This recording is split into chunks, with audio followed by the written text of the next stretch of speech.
Welcome to Emergency Management Associates. I want to wait a short while longer to get some people here on the air or on the chat room with us. Antolian Wolf is here. We appreciate that so very much. I want to make sure we're all here, ready to go here. I want more people to be here because I don't want to have people not understand what we're doing or why we're here. So I just want to make sure that we have more people here when we start. I appreciate you being here, though.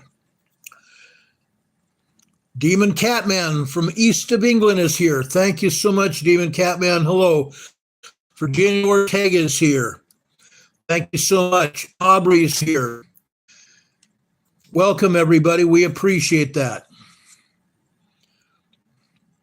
God bless you all for being here. Sleeping Volcano, welcome, Sleeping Volcano. God bless you for that, too. Please go and put this information that we're on the air over on our Facebook Messenger, Earthquake and Donnie's Den, and possibly over on the weather thread as well, to make sure everybody knows we're here on the air. Sweet Polly Purebred, Richard Scott's here. My dear friend Laura Marie from Oregon is here. Welcome. Hurricane Heather is here. Thank you so much, guys. We appreciate all of you being here. Heather says, "Merry evening, great Sir Ron and EMA family, and much love the Mod Squad." Absolutely. I want all of our Mod Squad to know how much I love and appreciate each and every one of you. Thank you all for being here. My name is Ron Tyler with the Emergency Management Associates. We're coming to you from the Area Command, 392 miles west of Kitty Hawk Beach, North Carolina. Thank you all for being here. Folks, we have now for since Monday, we've been here talking about Baltimore, Maryland. We've talked about the Francis Scott Key Bridge going down. Now, folks, I have a lot of things to say. You can go back to our Tuesday show where we showed a short video that lasted no more than like 45 seconds, showing the time before the bridge went down and the time the bridge went down, almost second by second. Okay, I want to talk about that first. I want to talk about what I know and what the National Transportation Safety Administration, the government of Maryland, and also the city of Baltimore also knows. Okay, I want to talk about what the construction crew that was on the bridge filling potholes also knows at this point as well. Also, the harbor master. The harbor master's office also knows what happened now. Now, I want to make sure everyone around the world and across the United States knows what happened in Baltimore, Maryland. The Francis Scott Key Bridge was taken down by a container ship coming out of the port of Baltimore, Maryland.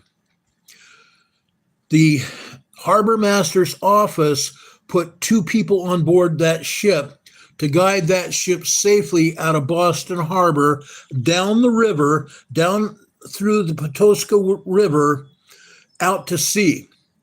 Okay? The harbor master's office is as much to blame as anybody. The harbor master's office put 2 key people on board that ship. One of them was an assistant that was assisting the harbor master person to get that ship out to sea. Okay? The harbor master pilot was a well-known pilot, and he had years and years and years of experience guiding those boats and ships out of Baltimore and other ports as well, getting them out safely to sea. Now, I want to make one thing perfectly clear here. Okay? I'm not assessing blame to any one particular person right now. Okay? If any of you remember what I said on Tuesday morning and Tuesday evening about this Francis Scott Key Bridge going down. Okay? Number 1, the ship, DALI, The container ship was named Dali, D-A-L-I. The ship was out of Singapore. The entire crew was out of India.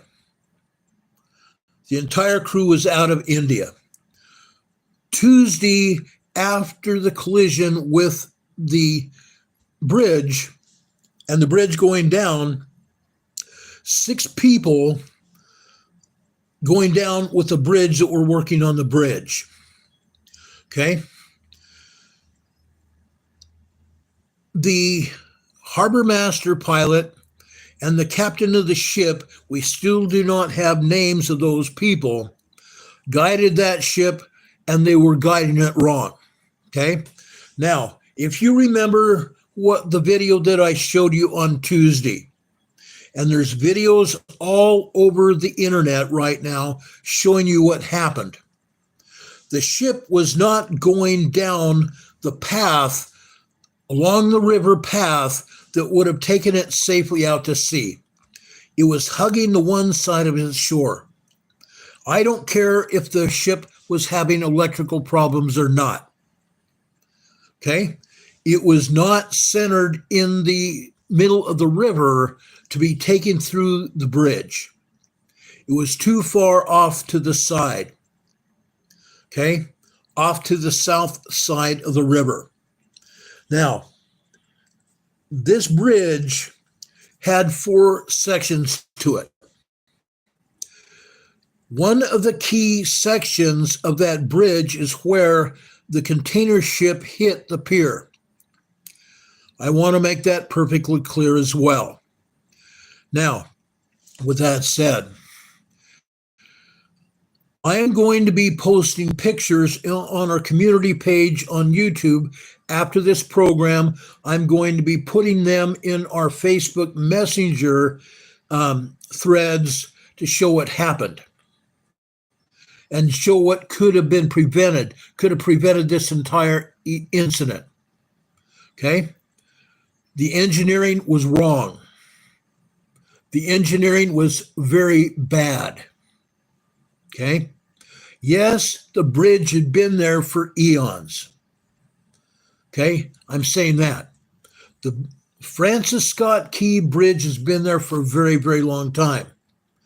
But even after it was built, steps could have been taken to protect that pier that held that bridge up, to protect each one of those piers. There were 3 of them. Each one of those piers, each one of those pilings could have been protected. And I'm going to show you engineering steps that have been taken with other bridges that shows a ship similar to this taking out a bridge.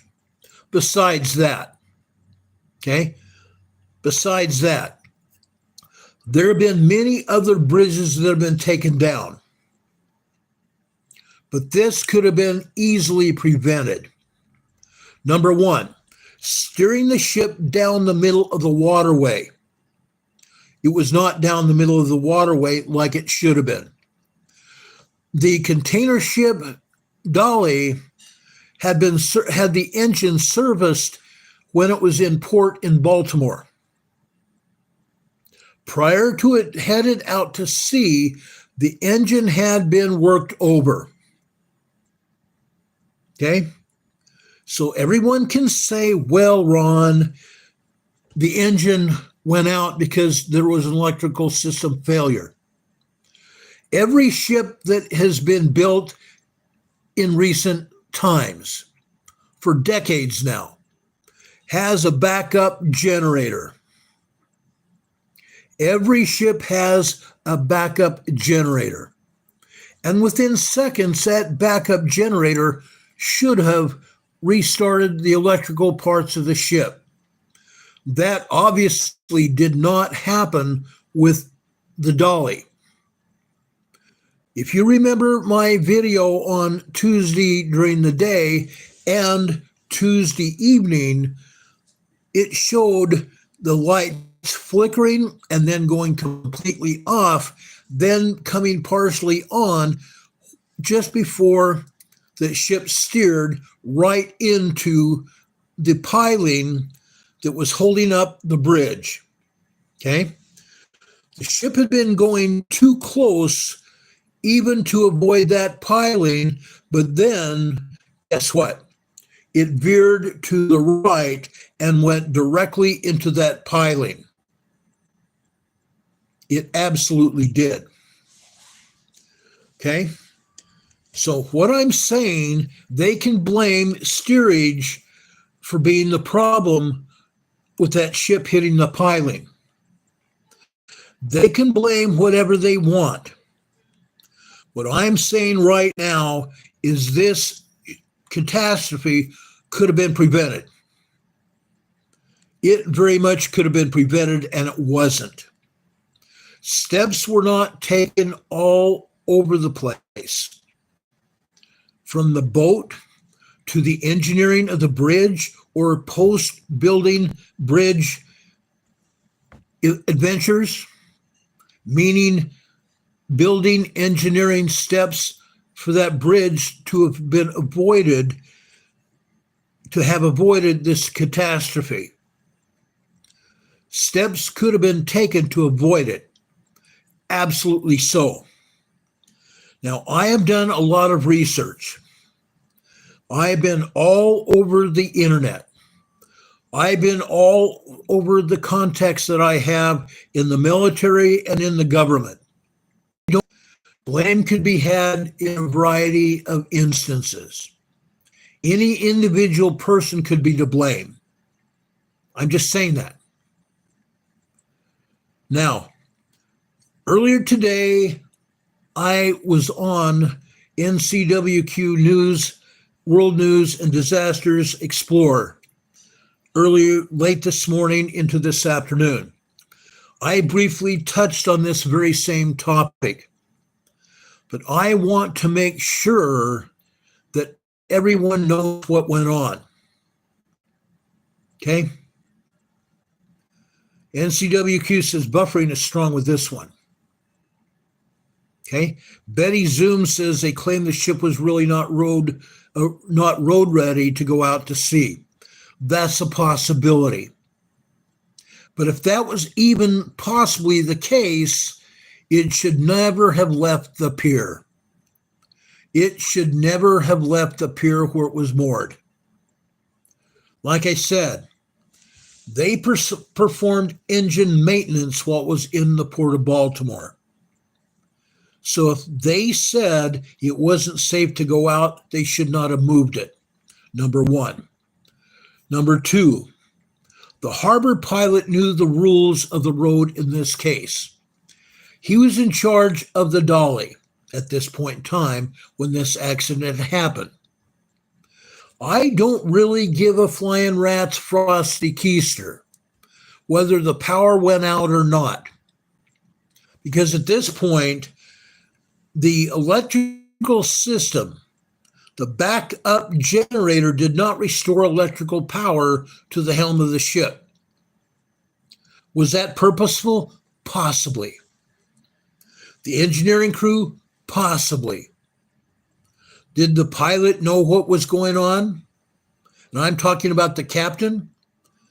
Did he really understand what was happening? He should have. He has had 6 years with this, actually longer than that. This ship was built in 2015. He was piloting this ship. He was the captain of this ship when he backed the ship into a pier in another country. Yes, that incident was also avoidable had he exercised the knowledge and apparently the experience that he had to avoid backing a ship into a quay wall in Belgium. He backed the ship into a quay wall in Belgium, okay, causing damage to the ship then. Now, 2016 to 2024, there's 8 years. There was damage to the ship. Number one, the question is, was that damage repaired? It had to have been repaired Otherwise, it was not seaworthy to go out again. Were the repairs that were done, were they done correctly? Nobody knows. Now, there is someone else that I've been in communications with, and I've since gone online and pulled up the history of this ship, the history of the repairs that was done to this ship after that captain backed it into a quay wall in Belgium. Okay? So now this captain has at least 2 strikes against him even before he pulled into the port of Baltimore. But since he was not at the helm, he was allegedly not at the helm of the ship at the time of the collision. The harbor master pilot was. Okay? So partially to blame the harbor pilot that had years and years and years of experience on this kind of vessel and others as well. His assistant also had many years of experience, or he would not have been put on that vessel with the harbor pilot. He knew the rules of the road. They did not obey the rules of the road. Okay? Now, the National Transportation Safety Board is involved in this investigation.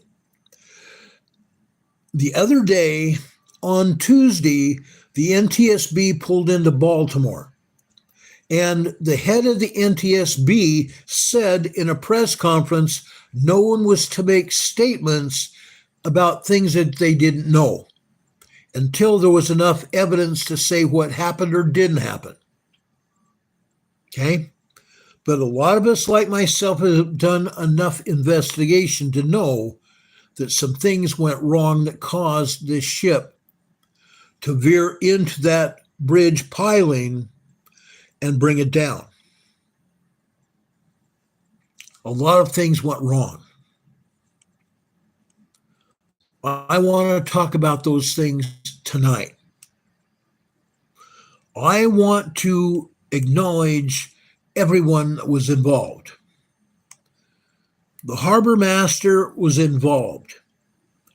The assistant to the harbor master was also involved. The captain of the ship and the entire ship's crew was involved. Tuesday after the accident happened, late Monday night, early Tuesday morning at 1:30 in the morning. Shortly after the accident, every member of the ship's crew was drug tested and alcohol tested.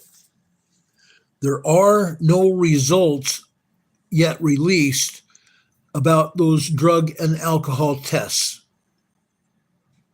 or mental physical tests.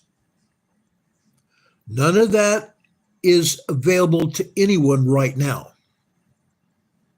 Okay? Linda Covington says, who's going to go to jail? That remains to be seen. The NTSB and the state of Maryland have said they will not have any definitive answers for anywhere from 10 to 12 months from now. Okay? Basically, what they're saying is that they're not going to release any evidence until the heat is off. That is my opinion and my opinion only. They don't want to release any information until the heat has died down about this situation. Okay? That is my own opinion. My own humble opinion. Like I said, I've done a lot of soul searching. I've done a lot of investigation on what happened and how it happened. No, I'm not a harbor pilot. I'm an accident investigator with years of experience. But what I'm saying tonight It has nothing to do with Ukraine. I believe it has everything to do with the government. That's my opinion. Okay? The government does not want anything to come out. Fact number one. Number two, the harbor master knew what was going on. He had to have known what's going on. The captain of the ship also is equally liable for what happened here. The ship company, yes, the ship was out of Singapore, but the ship was not owned by the country of Singapore. There's two other companies involved here. Records will come out. They most definitely will come out. Who are they going to blame? What companies, if anyone, is going to be held responsible? What actually happened? What actually happened and why? I'm just saying, there is enough evidence to prove that there are real problems here, real significant problems here. The Francis Scott Key Bridge in Baltimore collapsed after being struck by a cargo ship. Now, what happened? The cargo ship was not in the proper sea lane it should have been in to exit out from underneath the bridge. It was too close to the south side of the waterway, the river. Okay, that's number one. It continued pointed out towards the middle of the bridge. It looked like it was maybe headed that way, and then it veered to the right like this, right directly into the ship piling, or the bridge piling. Okay, why do I say that? If any of you have looked at the wreckage today, pictures of the wreckage, okay, it's quite clear that a large part of the roadway of the bridge is on the very end of the ship. The roadway itself, you can see two different lanes that should have been two different lanes of traffic that landed on the top end of the ship. And not just that, part of the steel cables and the superstructure of the bridge also hit the ship. Now, they're doing their best to take the collapsed bridge out of the water.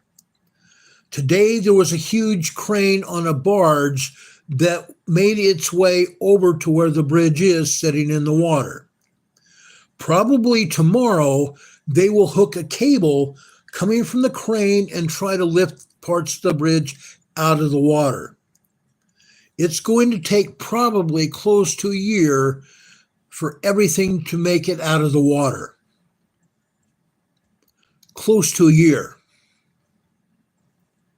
All right? So that waterway will not, the Port of Baltimore will not be able to exit any ships in or out of the Port of Baltimore for at least a year. With that said, getting all of the wreckage out of that way, the wreckage has to be investigated. Each piece of wreckage has to be poured over.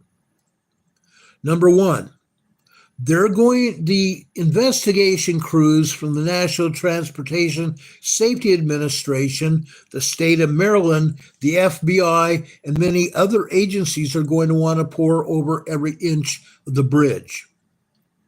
They're going to want to pour over every photograph that was taken of the incident. They're going to want to pore over every video of what happened. It is not just one camera video that showed what happened Monday night, Tuesday morning. Okay? There were like 3 or 4 cameras from what I can gather so far. There may have been another additional 1 or 2 besides that. Every port, like I said the other night, has multiple cameras set up around their entrance to their port to give people like myself and a lot of other people around the world a vista into that port. To understand, one, what the port operations is, and to see ships going in and out of the port all day long. A lot of people do that. They get a big thrill out of it. And yes, it is a kick to show ships, small and large, going out of a port. It's quite fun, in fact. But in this case, the investigators are going to pore over every inch of video, every second, every minute of video to see exactly what happened. They're going to watch the bridge second by second fall down from where it was, supported by suspension cables. Yes, this was a suspension bridge if you looked at all the pictures. It was a huge suspension bridge. Now, what happened? Okay, a lot of people are looking at this going, oh, I know what happened. Unless you've really gotten into this, you probably don't know what happened. I really, even me, okay, and I've done a lot of investigations in my day. I have a lot of experience, but I don't have all the answers either. But I'm going to lay out the experience that I have to give you an idea of what happened. I believe, with my knowledge and experience, knowing what goes on with our governments and everything else, I believe this was a purposeful accident. What is an accident? It's an accidental. Your life wasn't meant to happen. It wasn't meant to happen. I believe it was. And there's a lot of people just like me. Okay? Ray Spur says it was not a suspension bridge. If you look at the bridge, okay, it had cables going up into the air with steel railings and pilings holding those cables up. Each part of that bridge was attached to those steel rods and cables. Okay? It was a suspension bridge. Every bridge just like it is a suspension bridge. Okay? It collapsed just like a suspension bridge would. Okay? Thank you, Demon Catman, says troll busting. Yeah. Yes, we have our share of trolls. Bella Verga from the great country of England is also here. She says Bali was traveling about 8 or 9 knots when it hit the bridge. You're absolutely right. According to the videos that have come out so far, okay, that speed was between 8 and 9 knots. They said that the ship lost power. If that's the case, why then was it still traveling at 8 or 9 knots? I have got a partial answer there. Even though the ship prop underwater was not turning, you cannot stop a ship on a dime. It's impossible. The ship is going to glide through the water with the power that it previously had prior to contact with the bridge. But I have a real big question, as well as many others do tonight. Why did that ship steer right into that bridge and take out the piling? That piling was a key to that bridge staying upright. That particular bridge piling or pier was one of the key. There's two keys, one on either side of that large opening underneath the bridge. Those two keys were actually the keys that kept that bridge up. So someone knew that. The harbor pilot and probably the captain of the ship, because there was a harbor pilot on board his ship when it came into the port of Baltimore. Every ship's captain with any kind of knowledge knows what keys that bridge has to keep it upright and what the ship needs to do to stay away from those bridge pilings. Okay? I want to make that point perfectly clear tonight. Like I said, I've been doing a lot of digging. I've watched a lot of videos during the past few days. Today is Thursday. I've had all day Tuesday, Wednesday, and all day today to pour over videos. And I'm not done. I'm not going to be done till we get to the bottom of this. I've got some ideas what went wrong. I have some ideas of finger pointing. Okay? I am just an outsider. His sword is asking, did I watch the NTSB presser last night? Yes, I did. I hung on every word. I've got a notebook in the other room with notes that I took from everything that was said by numerous people. Okay? It's interesting who spoke and what they said. Okay? It's incredible. A lot of people that have been here on our chat have had experience going over that bridge. And yes, it was a beautiful bridge. It was beautifully built. Okay? The videos and the pictures I've seen of it, day and night, it was a beautiful structure. Okay? Linda Covington is asking a good question. Do they keep the dolly crew in place at Baltimore? Yes, at least for the time being. And they all, each and every one of them, will be under watch. Each and every one of the ship's crew will be watched. There are conversations together and any other conversations they may have with people outside the boat, meaning with each other and outside the ship's crew, will be scrutinized. Each and every conversation will be scrutinized and recorded. What's going to happen? Some people are going to be held accountable. Okay? Some people will be held accountable. Wilson is asking, why did the power go out? Everybody wants an answer to that. Now, yesterday, they took the black box from the ship.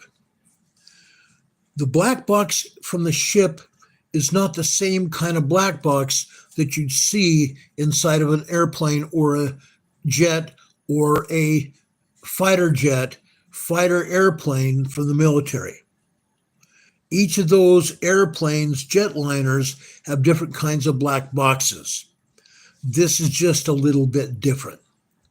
The black box is recording the amount of power that the ship was under, also where the ship was being steered, and what was going on the bridge, the conversations on the bridge. Everything is being recorded. The data from that black box recorder is now in the hands of the NTSB. We're going to find out probably within the next 72 hours to 10 days whether the NTSB is going to release any information at all. I believe they will release pieces of information. And you can quote me on this, I don't believe they're going to release everything. There are going to be things that are held back. They don't want anything incriminating coming out about anybody or anything. Like I said, they have already said that the investigation will take 10 months to a year or even longer. Someone said yesterday that it could take 2 years or longer. We're going to see just how long it's going to take. But I believe this was not accidental. I believe it was purposeful. And I'm going to release the photos to show that nobody intended on protecting any of these bridge pilings to keep the bridge up. There was no protection. Each and every bridge piling or pier that holds the bridge up usually have what they call bumpers. Bumpers around the piling. The piling goes down into a piece of concrete that goes way down deep below the water's surface into the ground, deep into the ground. Large, usually they're large, round or solid square pieces of concrete going way down into the earth to make sure that nothing happens to that bridge. In this case, there's no bumpers around that piling at all. So when that bridge came, and I'm going to say it was going 8 or 9 knots when it hit the bridge piling, okay? But it comes plowing in there and turns right into that piling. It did not go straight as if it was going to go under the bridge itself, away from the piling. The ship's wheel, okay, was turned. Okay, there's a rudder on the back of the ship that controls the direction where that ship is going to go. Sometimes on some ships, they can turn the prop in a certain direction to help steer the ship where they want to go. It remains to be seen. I'm going to get the information on this kind of ship it was and see if the rudder and the prop could have steered this ship into the piling. Regardless, the ship was turned into that piling and crashed head on into it. Crashed head on into it. Like I said, I've got pictures of bridge pilings. I've got pictures of bumpers that are placed around each piling to keep any boat or ship from crashing into the piling. I'm going to release those pictures later on. But I'm telling you guys, something is wrong in Whoville. Something is wrong in Whoville. And yes, we will get to the bottom of it. We will get to the bottom of it.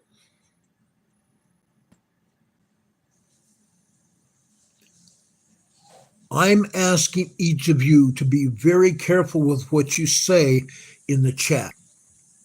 I'm also asking each of our mods to watch the chat to make sure people don't say something that YouTube or any other entity could think that you know what's going on. Because you guys could be held to blame. Okay? Don't do it. Leanne Maxwell's asking, did I serve in World War II? No, I did not. That has no bearing on anything. Okay?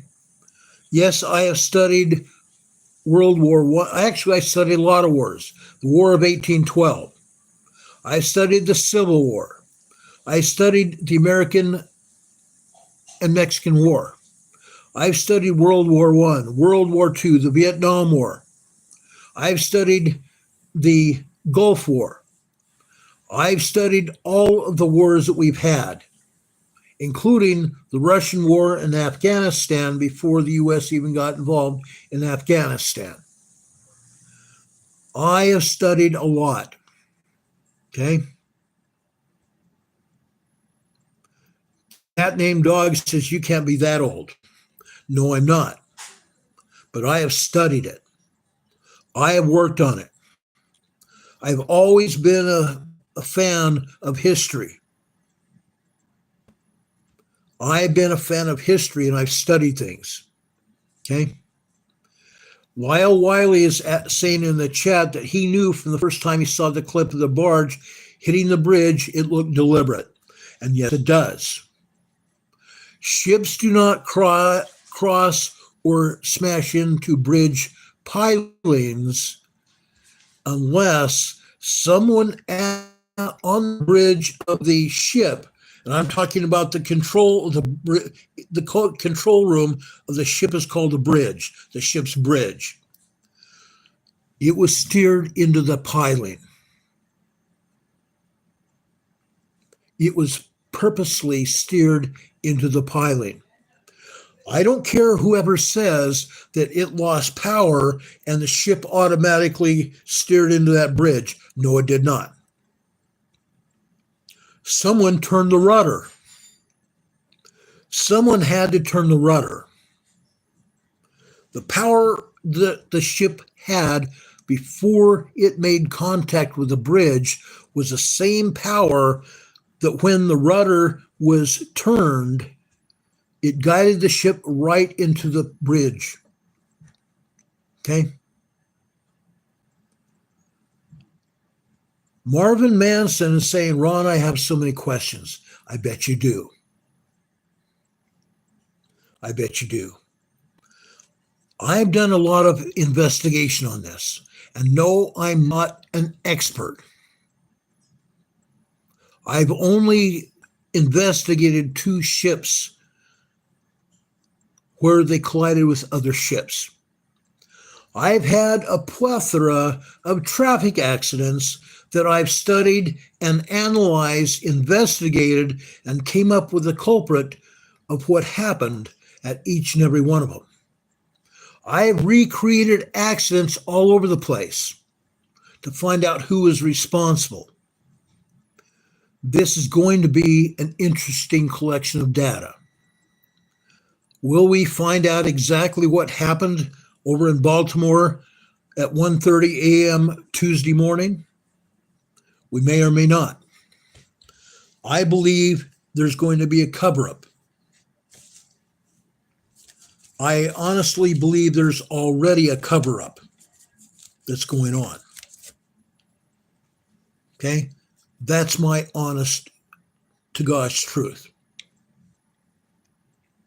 Like I said, I've done a lot of investigations in my day. Criminal, vehicle accidents, and other investigations. And I'm good. I'm good. I'm considered to be an expert witness when it comes to investigations, criminal or otherwise. I am an expert court witness. Okay? I'm considered to be an expert witness in court. I've testified in many court hearings. I have enough experience to get myself out of a paper bag. But I'm telling you right now, what happened early Tuesday morning should not have happened.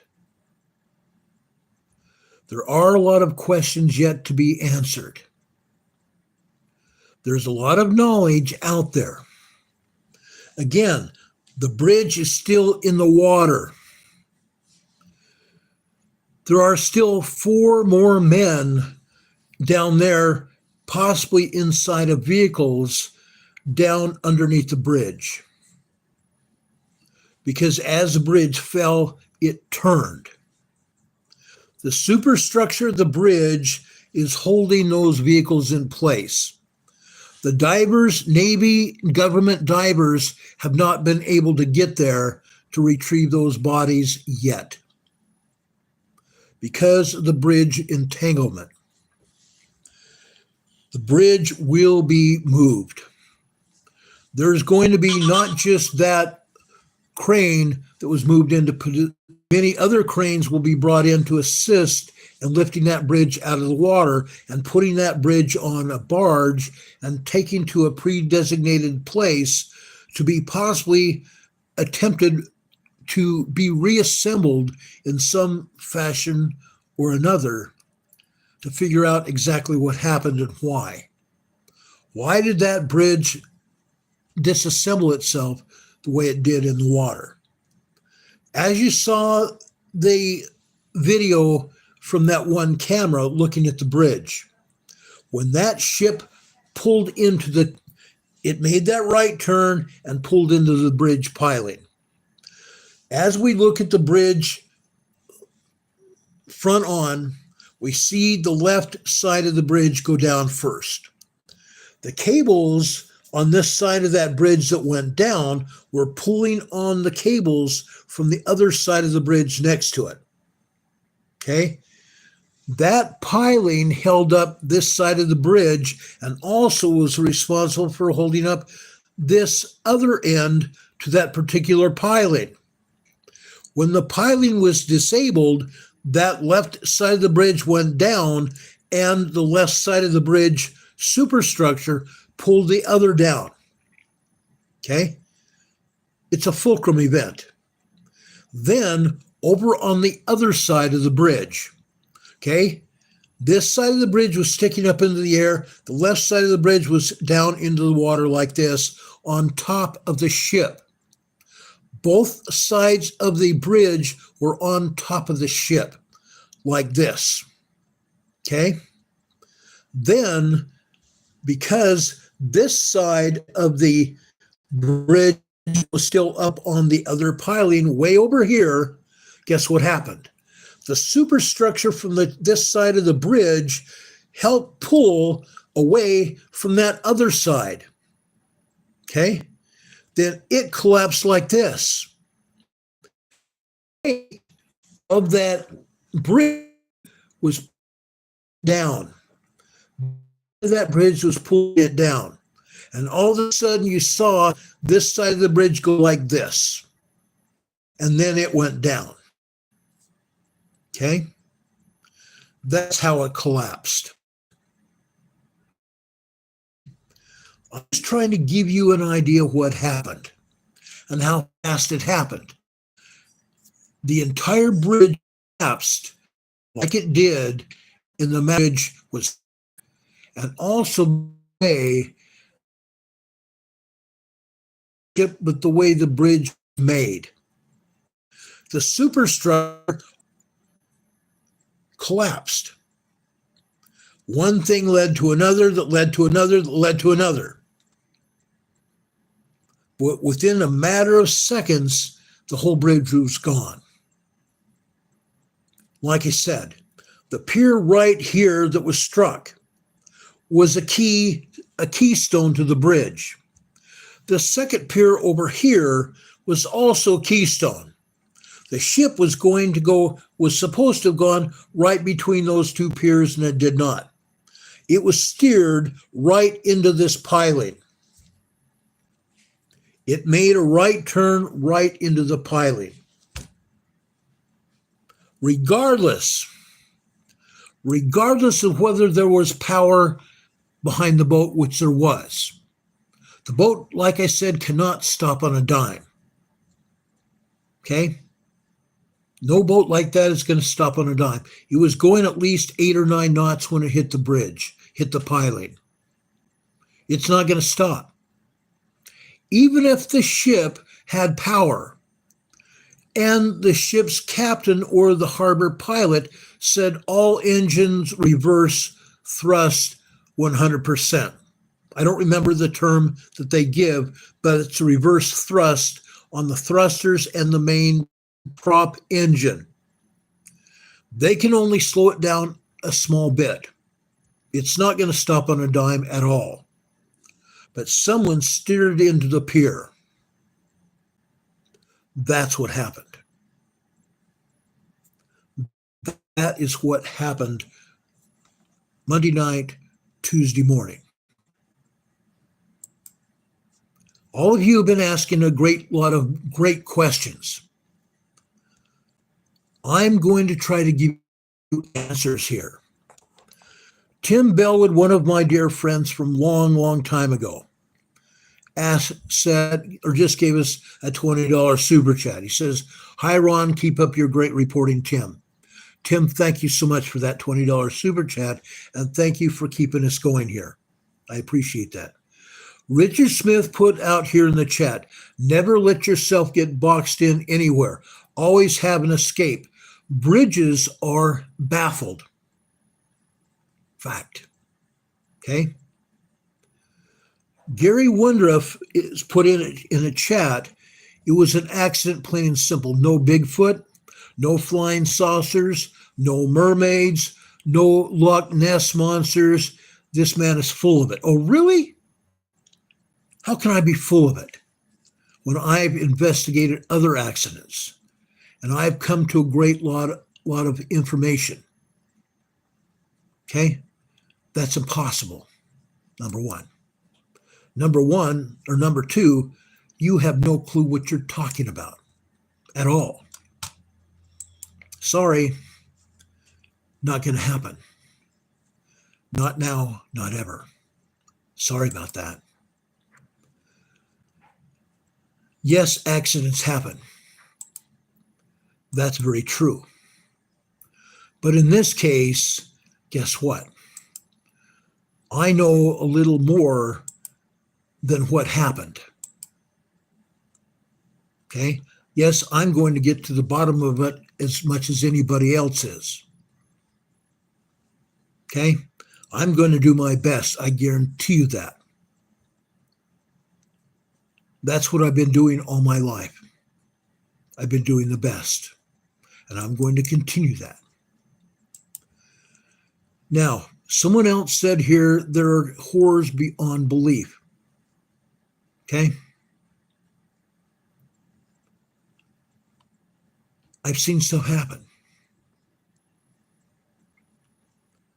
I've seen what happens. Careers are going to be changed.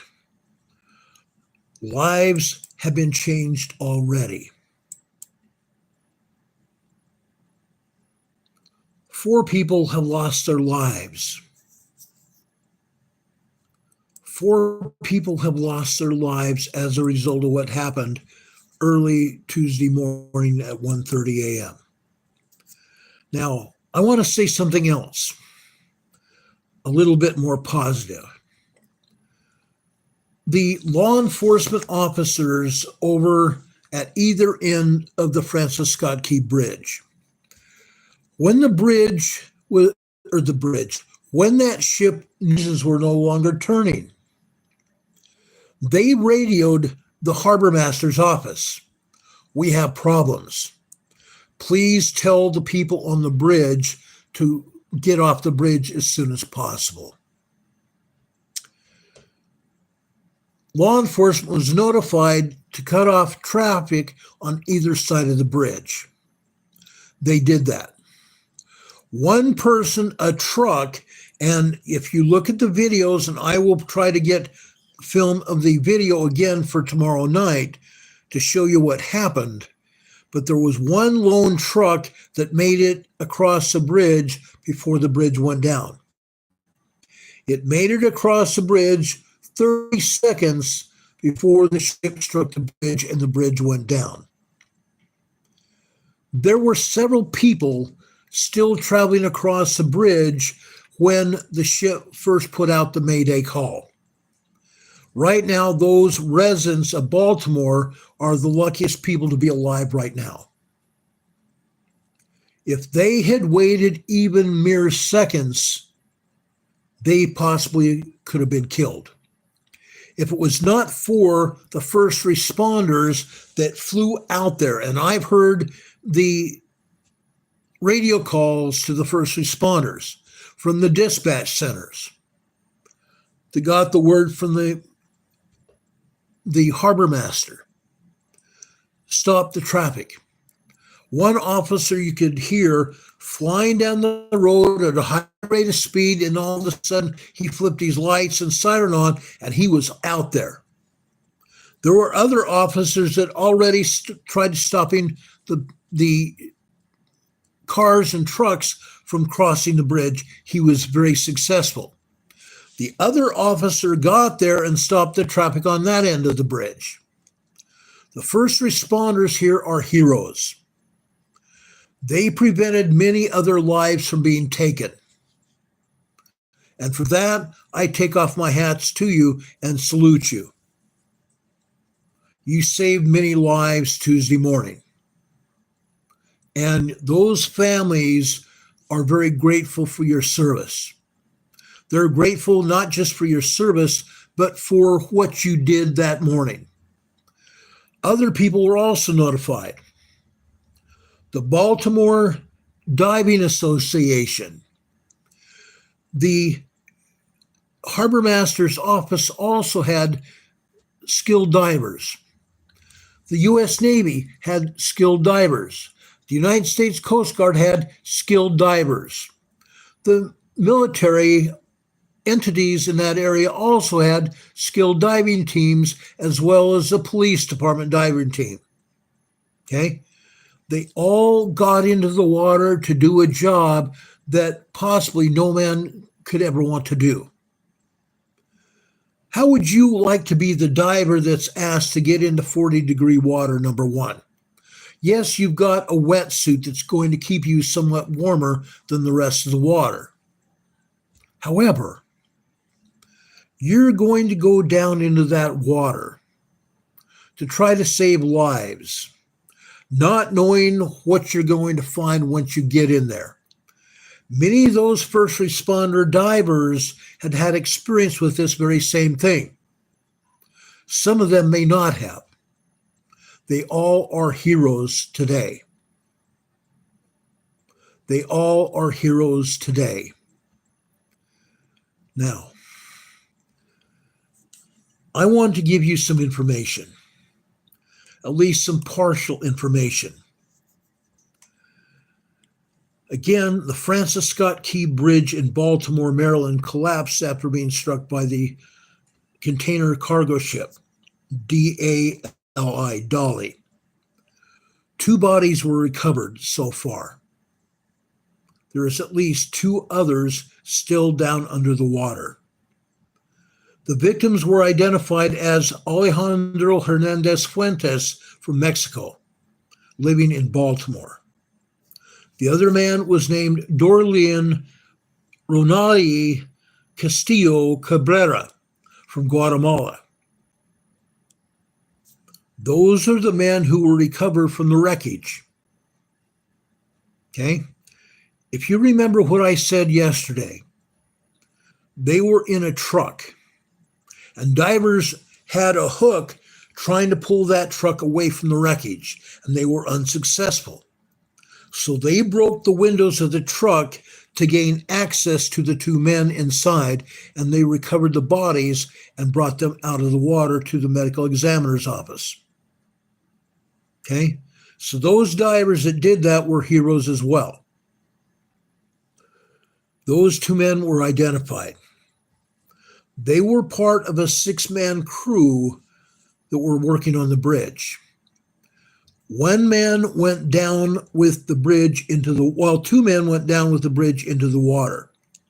1 person swam to shore, and he was taken to the hospital, evaluated and released with very few injuries at all. The second man had life-threatening injuries and was taken immediately to the hospital. Okay, so now we have 4 people out of 6. 2 were rescued and 2 others were recovered. So we have at least 2 more people in the water as a full wreckage to pull out of it. Like I have said, it may take 10 to 12 months to pull the wreckage out of the water. It's going to take a lot longer to reassemble that wreckage and to investigate the bridge itself and what happened. Okay? It's going to be quite an undertaking. Now, I've made some statements here that I believe that this was not an accident per se. Okay? I believe it was purposeful. Up until now, I didn't want to say that. But there are too many answers that we already have. I may have stepped out of bounds here. And if I have, I apologize to everybody about what I've said. But I am not the only one that has made these statements. And I stand by what I've said. Okay? Bella Virgo is asking, did the bridge also have stress fractures? We don't know. We don't know. We don't presently have any idea whether the bridge had stress factors. We had the crew of contractors working on the bridge before it went down. They were patching holes in the bridge. One of the contractors that was, one of the contractors that was on the bridge was a bridge inspector. He was a contractor crew inspecting the bridge. He has been interviewed, and he probably will be interviewed again, as well as the other man that also made it out of the water. Now, be known, I don't have any privy to those conversations and interviews of those 2 crew members that have been working on the bridge. Okay? But what I do know is there is sufficient evidence to say this was not an accident. And I think when everything comes out, the bottom line is going to be that this was not an accident. Okay? NCWQ News and Disaster Explorer says one guy who survived could not swim. That's probably the guy that's still in the hospital. Okay? Mountain Man says at any point the ship was traveling faster than 8 knots. Folks, like I said before, the ship was traveling at least 8 to 9 knots. 8 to 9 knots. Now, I haven't come and gotten the evidence to say whether the ship was going faster than it should have. I probably will have that information either tonight or tomorrow morning. However, I've already said that the ship appeared to be heading out in through the middle of the bridge. It turned to the right. It turned right directly into the path of the bridge piling to take it down. Whoever was piloting that ship at the time, the captain or the harbor pilot, they knew exactly what was going to happen. They knew what was going to happen before it happened. Whoever turned the rudder of the ship turned the rudder of the ship directly into the bridge. That's what happened.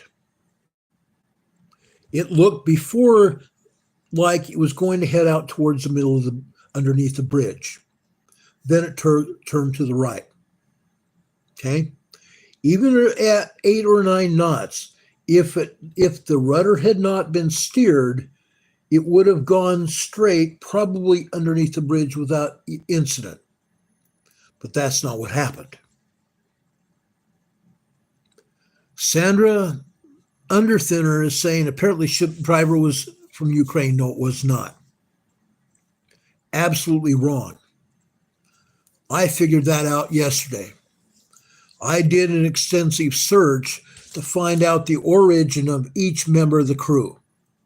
I also know, I don't know the name of the harbor master pilot and his assistant, but they are both from here in the United States. Okay? They are not from Ukraine.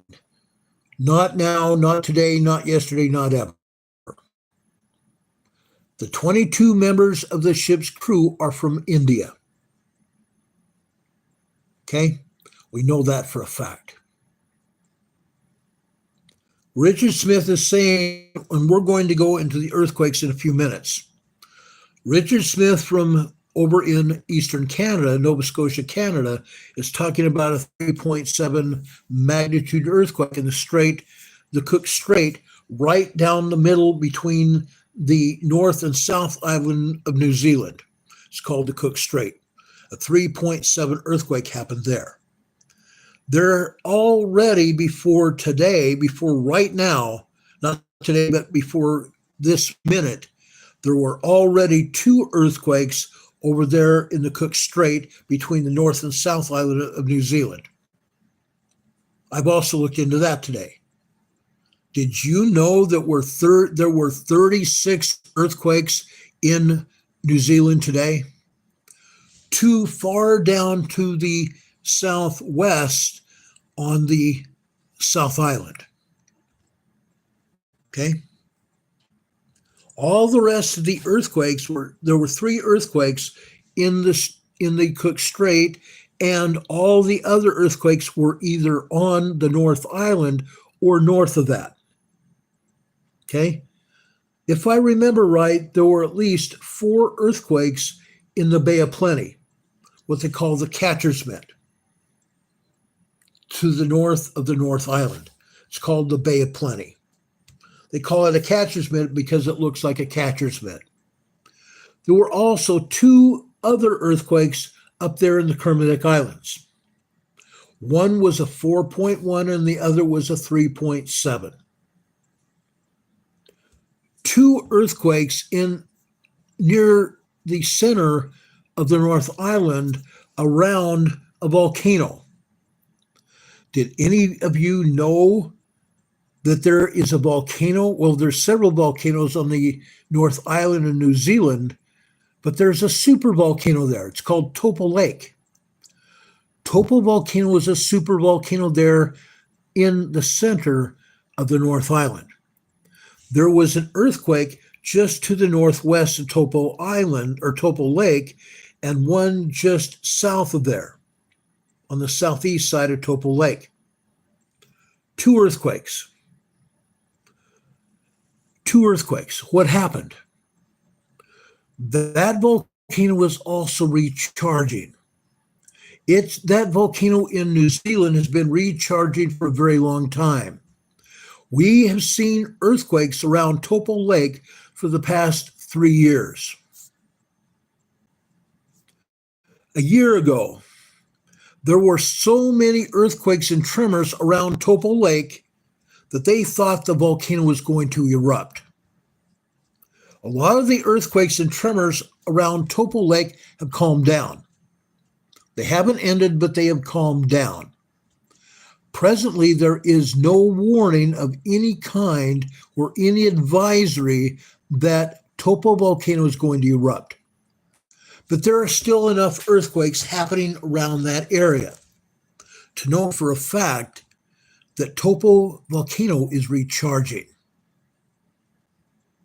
And the other 3 volcanoes on the North Island besides that, they're also recharging. They are also recharging. Okay? That's what's going on in New Zealand. Now, in the center of Australia today, there was a 3.7 earthquake. Okay? I'm going to get out my device and bring you up to date exactly what's going on around the world here. Okay. I want to make sure you have the latest information here.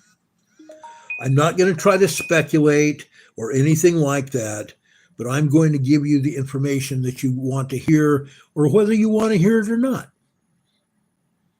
Okay? I want to make sure you have at least the correct information to be able to make decisions for yourself and your family. You need to make decisions for yourself and your family so you can prepare for what's going to happen. You need to be able to protect yourselves and your families. That's why we talk like we do. That's why we give you information, so you can help protect yourselves. It's called preparatory knowledge, situational awareness. That's what we do here. We give you situational guidance so you know what's going on around each and every one of us, so you can make decisions for your family that are accurate for you and everyone else. Okay? So that's what we're doing. Tonight, a little bit later, I want to talk about the New Madrid fault. There is plenty of information here. Okay? A ton of information. Okay? Before we get over to Australia or Indonesia, I want to also tell you over in Tonga. Today, over near Niafu, Tonga, there was a 4.4 earthquake. Okay? It was 100 miles west of Niafu, Tonga, the capital of Tonga. Okay? It was not that deep of an earthquake. Okay? Just to give you an idea of the earthquakes that hit the North Island right here. Like I said, there are 4 earthquakes up here in the Bay of Plenty, in or around the Bay of Plenty right here. This is the Bay of Plenty right here. It looks like a big catcher's mitt. 4 earthquakes here. Okay. Earlier today, there was also an earthquake right here. Let me show you the magnitude of the earthquake here. This is a 3.16 earthquake right here. Right over here was a 4.1. They have taken the 4.1 down. These other earthquakes are 2 3s and a 2-pointer. Minor earthquakes and the 2 3s are small earthquakes here in the Bay of Plenty. Okay? Let's zoom in here. I want you to see what's going on here. They've also taken one other earthquake from right down here off the map. There was another earthquake right down here, but it's been taken off the map. This earthquake just to the north of Topo Lake, this is a 3.0. This is a 3.0 earthquake. Okay? This one down here on this side of Topo Lake was also a 3-pointer, meaning small earthquakes. Small earthquakes. Right here is another volcano here. This is not the super volcano, but this is. Topo Lake is a super volcano here. There's also another volcano right down here. Okay? There's also another volcano right here. There's an earthquake there. I'll be darned. This is a 3.27 earthquake right there. A 3.27 earthquake right there. Okay? Now, I want to go offshore because right over here, this is called Hawke's Bay. There were 4 earthquakes right here earlier today. 2 of the earthquakes were 2-pointers, meaning minor earthquakes. The other 2 were small earthquakes, 3.0, 3.9. I believe one was a 3.4 and the other is a 3.7. Taken all 4 earthquakes down. Okay? Now, let's go down here. Down to the south part of the North Island. This is a 3.1 earthquake right here. There have been a lot of 3s here today. Okay? A lot of 3s meaning small earthquakes. Small earthquakes. Now I want to go down here to the Cook Strait here. Body of water between the South Island and the North Island is Cook Strait here. Here, closer to both of the islands. This earthquake is a 3.67. There's one other earthquake here as well. Well, doggone it. There's one other earthquake as well. This earthquake was a 2.65. This earthquake right back here is a 2.65, a minor earthquake. The 3.67 is a mid-range small earthquake. Okay, two earthquakes right there. Now, I'm going to pull the other earthquakes here and show you what happened here. Okay, this one up closer to the North Island is a 2.39. This is a 2.39. This one out here towards the middle of the Cook Strait is different. Doggone it. Wish it wouldn't do that.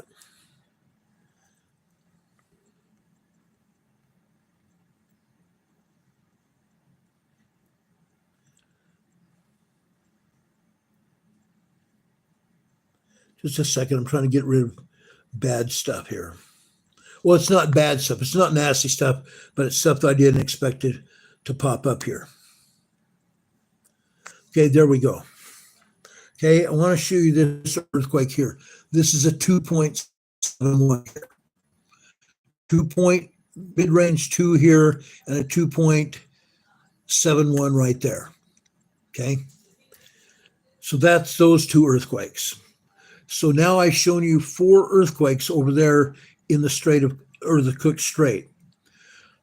Down here, the south part of the South Island, there was a quake right here earlier. This was a 3.67 right here.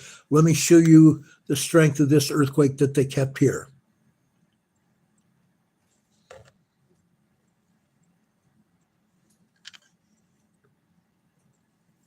Okay. This is a 2.24 minor earthquake. Notice where it's at. This is on an earthquake fault that comes directly from Tonga. Comes directly out of Tonga. Okay, let me back this out to show you what's going on here. Okay. This earthquake comes down here on the west side of the South Island.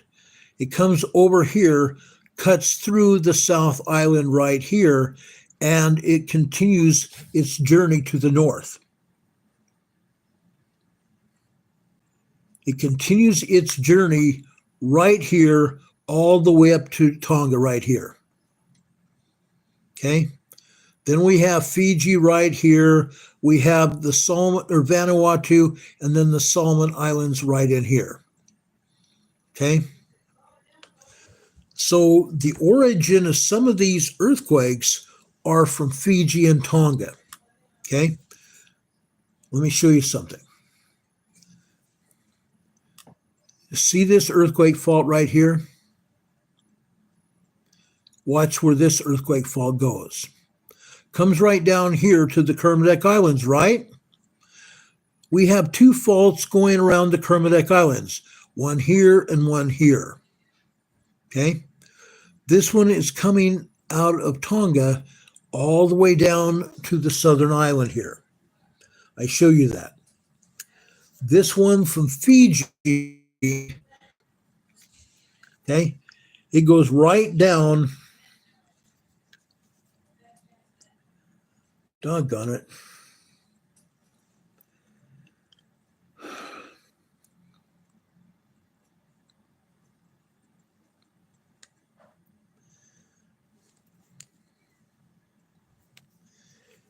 It comes flying out of Fiji here, all the way down here to the Kermadec Islands, and it continues its flight all the way down into the North Island here, bringing all that earthquake energy, that seismic energy out of Fiji that's been hitting up here, which is mostly 4s and an occasional 5 here in Fiji this week.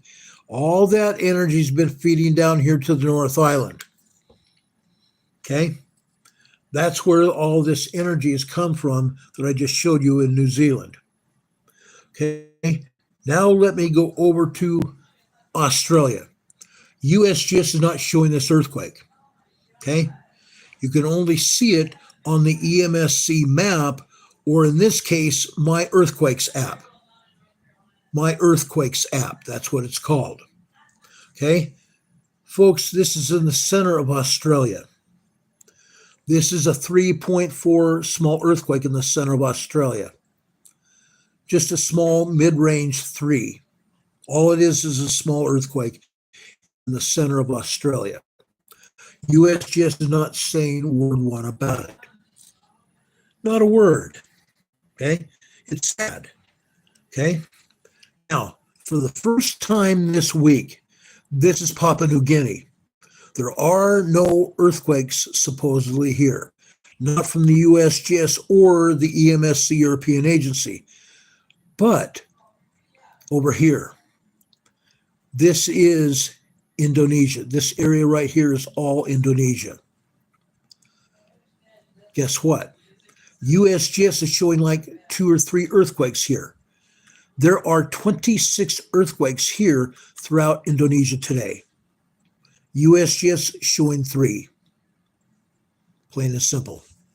Okay? Now, before I leave this area, I want to go up into the Philippines. Okay? This is Mindanao Island in the Philippines. It's the largest island in the Philippines. We have 3 earthquakes right here to the south. They're showing 1 earthquake right here. There were actually 3 earthquakes here this morning. This is the same area where we had a 9.0, 10.0 earthquake here just 5 weeks ago. 5 weeks ago, just off the northeast side of Mindanao, Philippines. Major earthquakes cause these aftershocks. We're still hitting aftershocks here 5 weeks later. Okay? 5 weeks later. All we're showing right now on this map is this. This is a 3.3 earthquake. There was a let me bring this down. There was another 4.1 right beside it right there. Okay? A small earthquake and a moderate earthquake right there. And I believe one other earthquake there as well, and I don't remember how strong it was. 3 small earthquakes here. One is a 3.1. What is this other one real quick?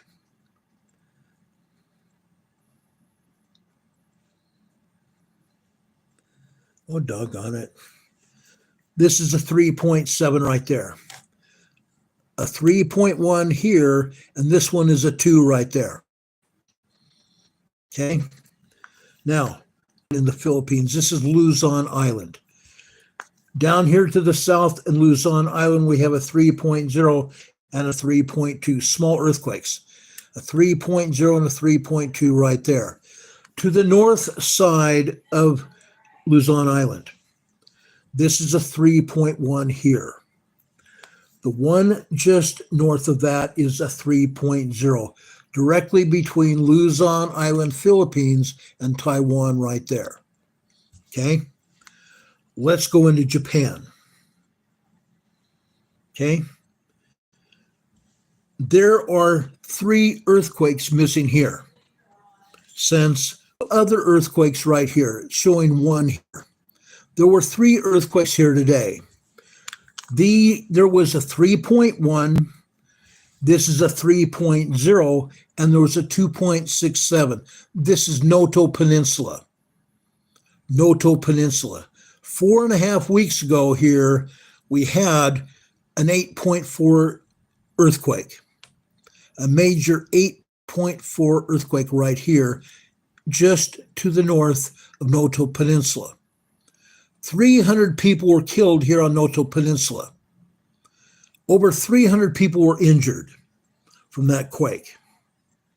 Buildings and houses were flattened by that earthquake. Today over here on Honshu, Near Takayama, Gifu, Japan, we have a 3.4 earthquake right there. A 3.4. I believe this other island down here is Kyoto. Kamioka, Kyoto, Japan. This is a 3.2 here. Sorry about that. I don't know what's going on. This is a 3.2 down here in Kyoto. Okay. Now, I want to show you two other earthquakes up here, also on Honshu. Fukushima, Japan. A 2.5 here in the center of Honshu at Fukushima, Japan. Fukushima. Remember the Fukushima Daihatsu power plant? Yeah. Down here, this is also a 3.7 Fukushima again. Okay. Up here at Hokkaido. Hokkaido also got hit today. This is a 3.0 over here in the central part of Hokkaido Island here, the northernmost island of Japan. Okay, that's what's going on there.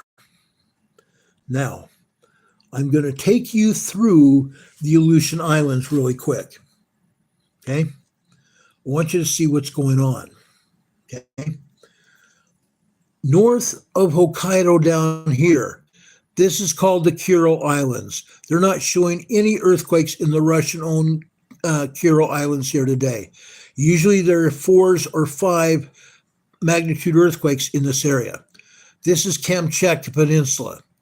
Earlier this week, there was a 5.0 earthquake right here at a volcano. Yesterday, there was a 4.5 earthquake right here. That seismic energy is going to go across here through the Aleutian Islands. Guess what? Guess what?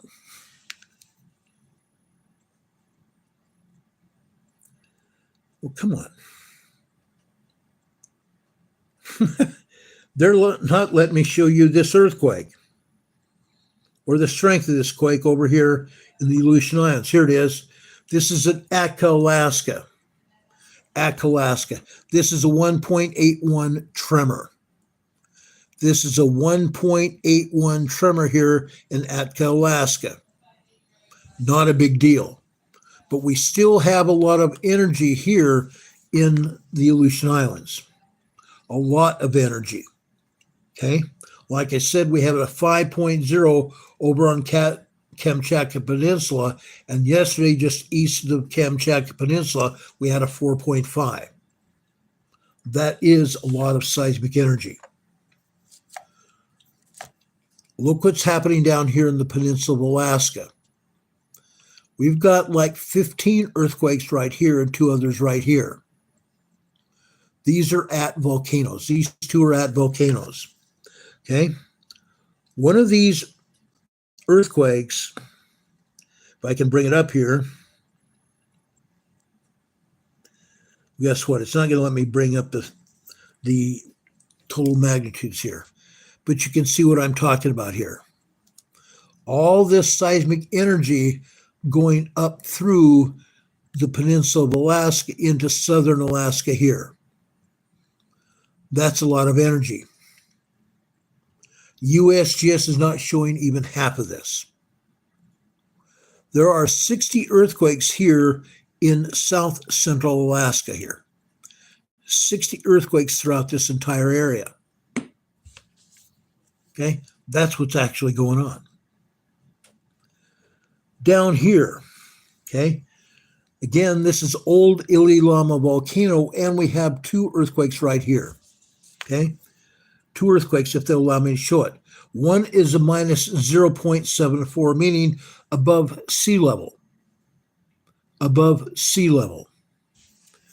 This is a 1.0 tremor right there. Old Ililama volcano is right there. Okay. Now, I'm going to take you on a trip here. Okay. Going to take you on a little bit of a trip. Mount Redoubt, guys. Good old Mount Redoubt, another volcano that erupted 2 years ago. It's been steaming and pretending to erupt. So far, it has not. All it's put up is steam as of late. Okay.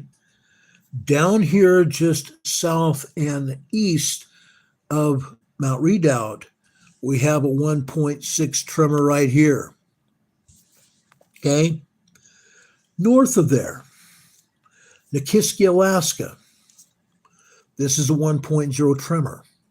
Not a big deal. It just tremors. Okay.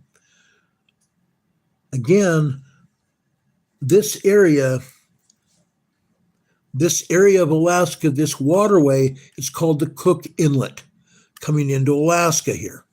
Okay. We go further north. Anchorage, Alaska is right there. The port of Anchorage is right here. Okay. Just across the waterway from Anchorage, we have Point McKenzie, 1.1 tremor there. Right next to it, just north of there, also at Point McKenzie, a 1.4 there. So we have twin earthquakes there. Twin earthquakes there. Now, we're not done yet. We're not done yet. Look at all these earthquakes that are south of Denali. This is Denali National Park up here. Look at all these earthquakes hitting here. We have 1, 2, 3, 4, 5, 6, 7, 8, 9, 10 earthquakes right here just south of Denali. Interesting, huh? Over on the southwest side of Mount McKinley, we have a 2.0 minor earthquake right there. On the southwest side of Mount McKinley right there.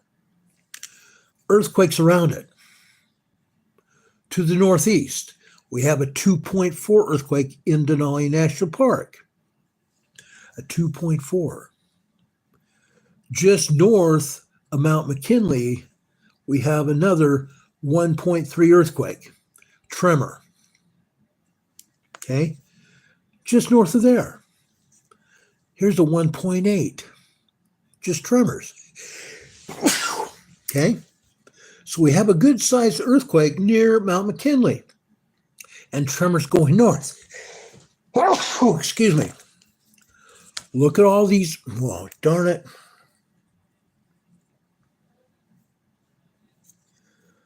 Look at these other earthquakes north of Denali here. Okay. A lot of earthquakes and tremors there. Okay. 1.3, and I'm just pointing out 1.3, 0.7, 1.1, 1.0 Anderson, Alaska, and another 1.1 in Anderson. Okay. Then we go north. The next earthquake I'm going to show you is in northwestern Alaska. This next earthquake I'm going to show you is over in the Arctic Circle. This is Kobuk, Alaska. Kobuk, Alaska. 3.5 years ago, we had a 6.9 earthquake up here. No, I'm sorry, not 6.9, a 6.3 earthquake up here at Kobuk, Alaska. For years and years now, 3+ years, we've had aftershocks from that earthquake. That's exactly what this earthquake is today. It's an aftershock of that earthquake up here at Arctic Circle, a 2.6 aftershock near Kobuk, Alaska. That is the northernmost earthquake in Alaska today. There are no earthquakes above that, no earthquakes at the North Sea drilling area. And I'm going to point that out right here. This is the North Sea drilling area where the oil and gas pumping operations are happening here in Alaska. Okay? Just to give you an idea of what's happening. Just a small idea. I want to go over to the Pacific Northwest. You and we all have had a good idea of what's going on in the Pacific Northwest. Let's go over to Lobie, British Columbia. Lobie, British Columbia. Here we have a 2.19 earthquake right here. Lobie, British Columbia. Then we come down here. It says 9 earthquakes. 9 earthquakes. What is this? What do you think this is? This is a Puget Sound area, guys. Right here, we have the Strait of Juan de Fuca coming off the Cascadia subduction zone right here that runs all the way from way down in Northern California all the way up here, to Queen Charlotte Island right here. Queen Charlotte Island, British Columbia up here. The Cascadia subduction zone runs right alongside the entire coastline of British Columbia, Washington, Oregon, and down into Northern California. The Cascadia subduction zone. The Strait of Juan de Fuca comes off the Pacific Ocean into Washington, Seattle area, Seattle-Tacoma area right here. Okay? What do we have going on? Okay? First off, in the area just east of the Strait of Juan de Fuca, if they will allow me to show you this.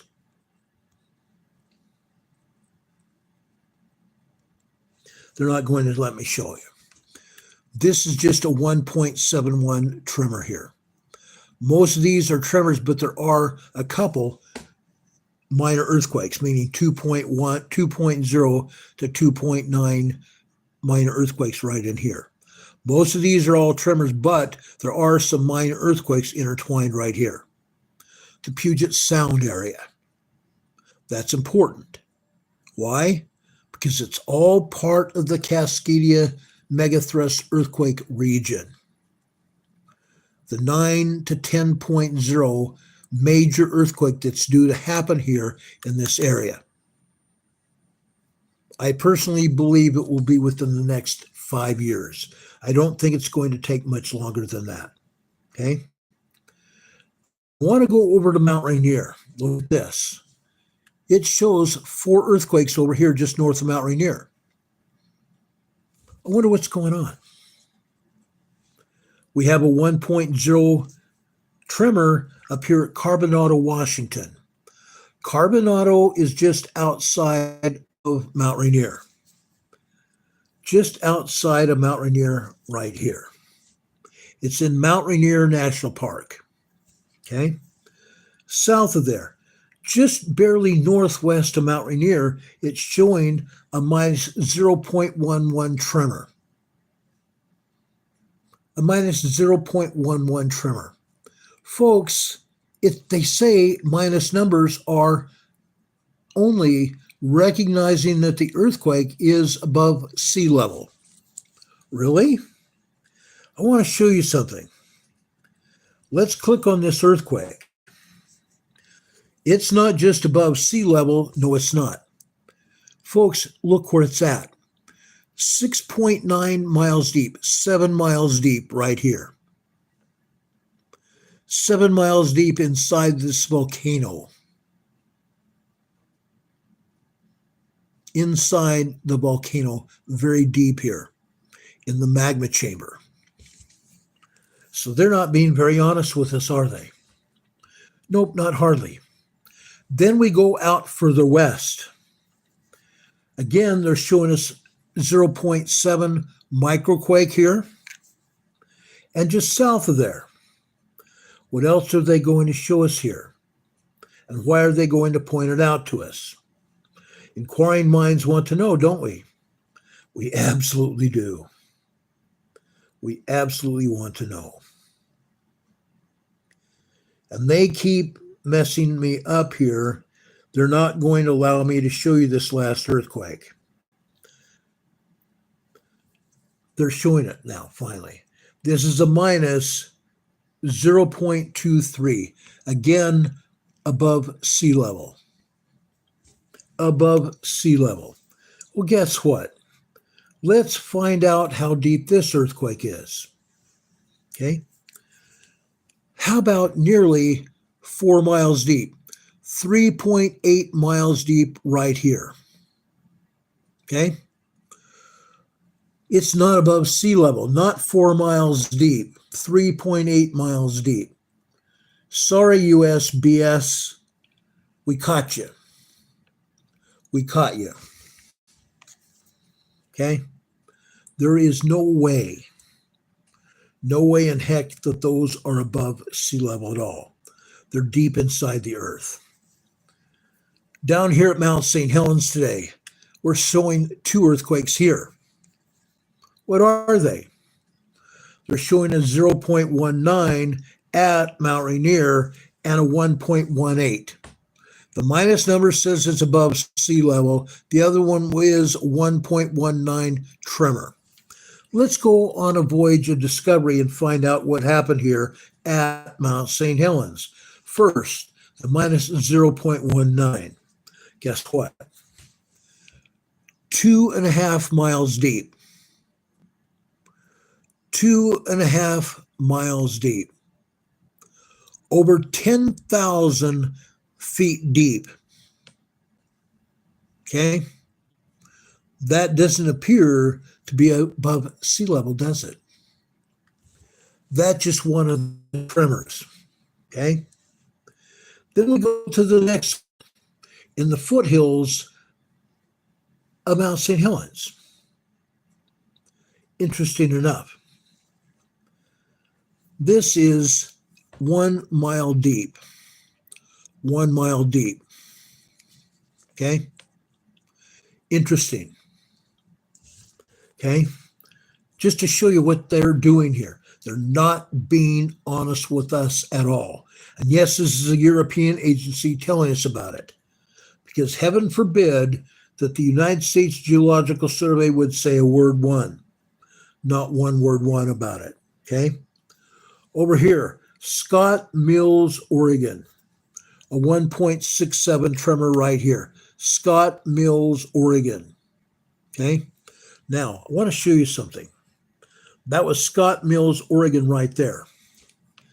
What is right here? Mount Hood. Mount Hood. And yet they're not saying one word. They're not saying one word about Mount Hood right there. Not nothing. Okay?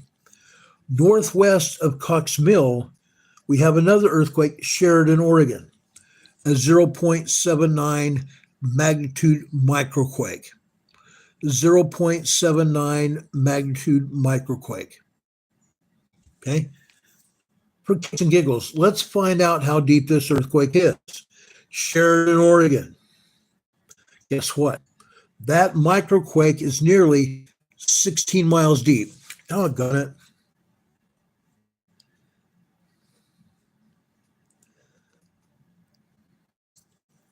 That 0.79 is almost 17 miles deep. Okay? It's not 17, 15 miles deep. Sorry, 15 miles deep. Okay? Do you really get where I'm coming from? That we can't trust these people in the Pacific Northwest? They can't tell us the truth. They can't tell us the truth that their life depended on it. That's the hard, cold facts. They can't tell us the truth. Now, in just a minute, I want to show you the earthquakes at New Madrid. Okay? We told you we would be talking about New Madrid tonight, and that's exactly where we're headed. Okay? Over here in Illinois, we're talking about a 2.77 earthquake here in Illinois. Okay? Yes, the northern part of the New Madrid Fault is moving. 2.77 minor earthquake up there in Germantown, Illinois. I'm going to show you earthquakes in Illinois in just a few minutes. Minor earthquakes all over Illinois. South of here, southeast of there, okay? Wildwood Lake, Tennessee. A 2.02 minor earthquake over here in Tennessee. I'm going to show you a lot of earthquakes in Tennessee tonight. A bunch. Okay? Let me bring up my earthquakes here in just a second. I'm going to show you seismograms of this area. This may blow your mind. Okay, I'm just saying. This may blow your mind. Okay? The first thing I want to do is show you what's going on the New Madrid Fault. Then I'm going to show you what's going on the East Coast and why we're having earthquakes on the East Coast. A lot of earthquakes on the East Coast and a lot of earthquakes on the New Madrid Fault. Okay? First off, let us go over to Arkansas. Okay? On the west side of the New Madrid Fault. Okay, I want to show you this. This is going to be fun. Lots and lots and lots of fun. Okay? Hold on here. I'm trying to bring this earthquake up, or this seismogram up. Look at this. This is Catfish Pond, Arkansas. Catfish Pond, Arkansas. See the top black line here up at the top? Over on the left-hand side is midnight last night. 12 midnight this morning. Then we have 1 o'clock, 2 o'clock in the morning, 3 o'clock, 4 o'clock in the morning, 5 o'clock, 6 o'clock in the morning, and we come down here. Right here on the left side of the seismogram, we have 7 o'clock in the morning. Then we come over 4 minutes. Guess what we have here? Folks, we have our first 3.0 earthquakes. See these two lines going down here? And then we have lines that partially go up here. At least two 3.0 earthquakes right here, just 4 minutes after 7 a.m. this morning. Catfish Pond, Arkansas. Then we come down here. This is over here to the left. Let me see my cursor here. Over here to the left is 9 a.m. So again, we work our way over here to 4 minutes after 9 o'clock in the morning. And what do we have here? Right here. Folks, these are also 3.0 earthquakes. Look at all the foreshocks here. Look at all the foreshocks. All of this right here are foreshocks, including all of the tremors leading up to the earthquake. This right here is a 2.0 earthquake. Then we have other earthquakes, 3.0s here. Then we have a secondary quake. Secondary quakes here. The secondary quake in this case goes out 30 seconds. 30 seconds. Then it turns down, and then we have another 2.0 earthquake right here.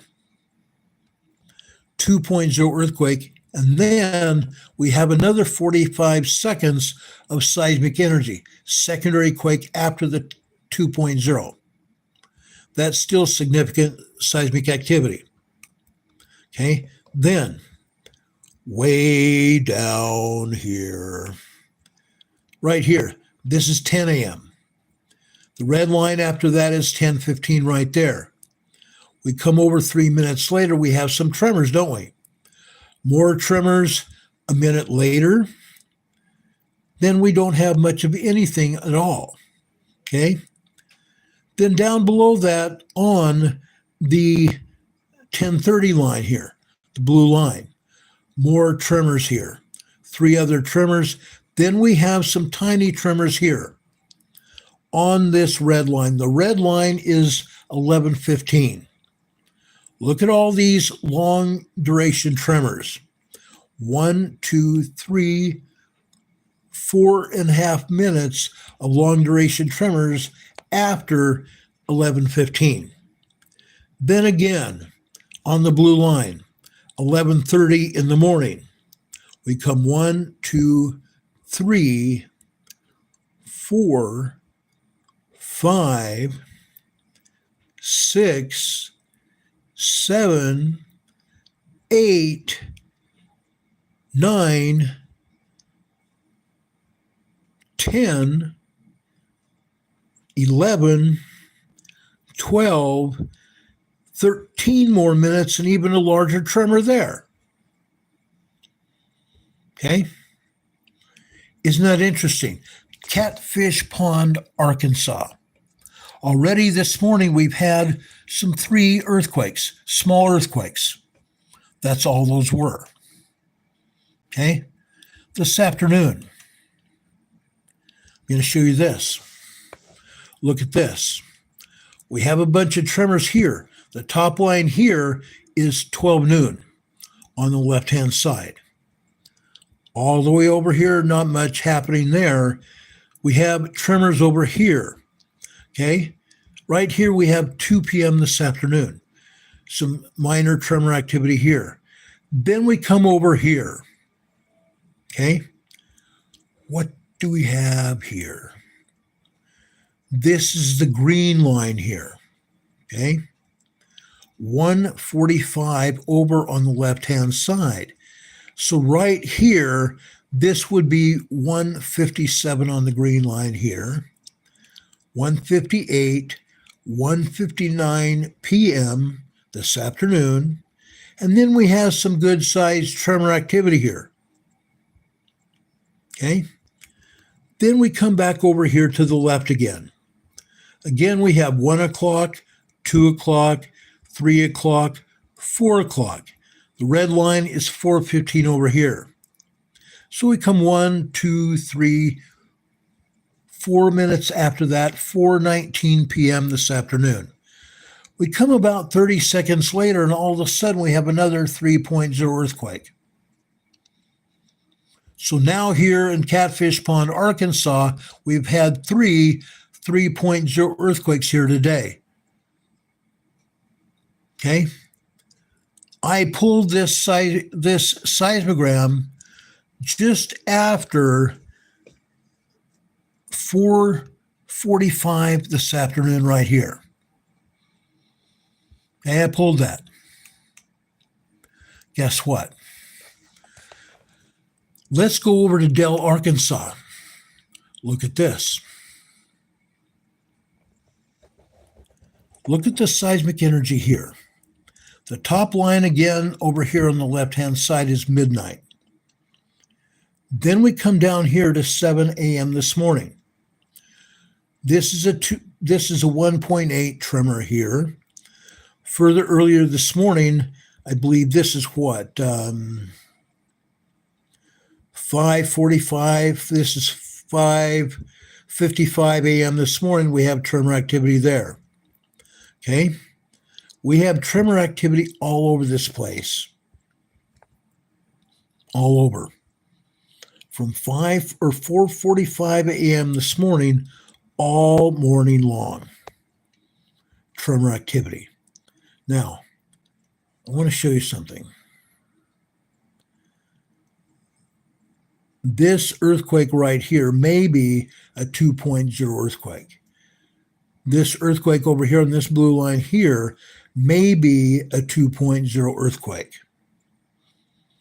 2.0 earthquakes today. Okay? All within or between 9 a.m. and 10 a.m. this morning. Okay? That's in Dell, Arkansas.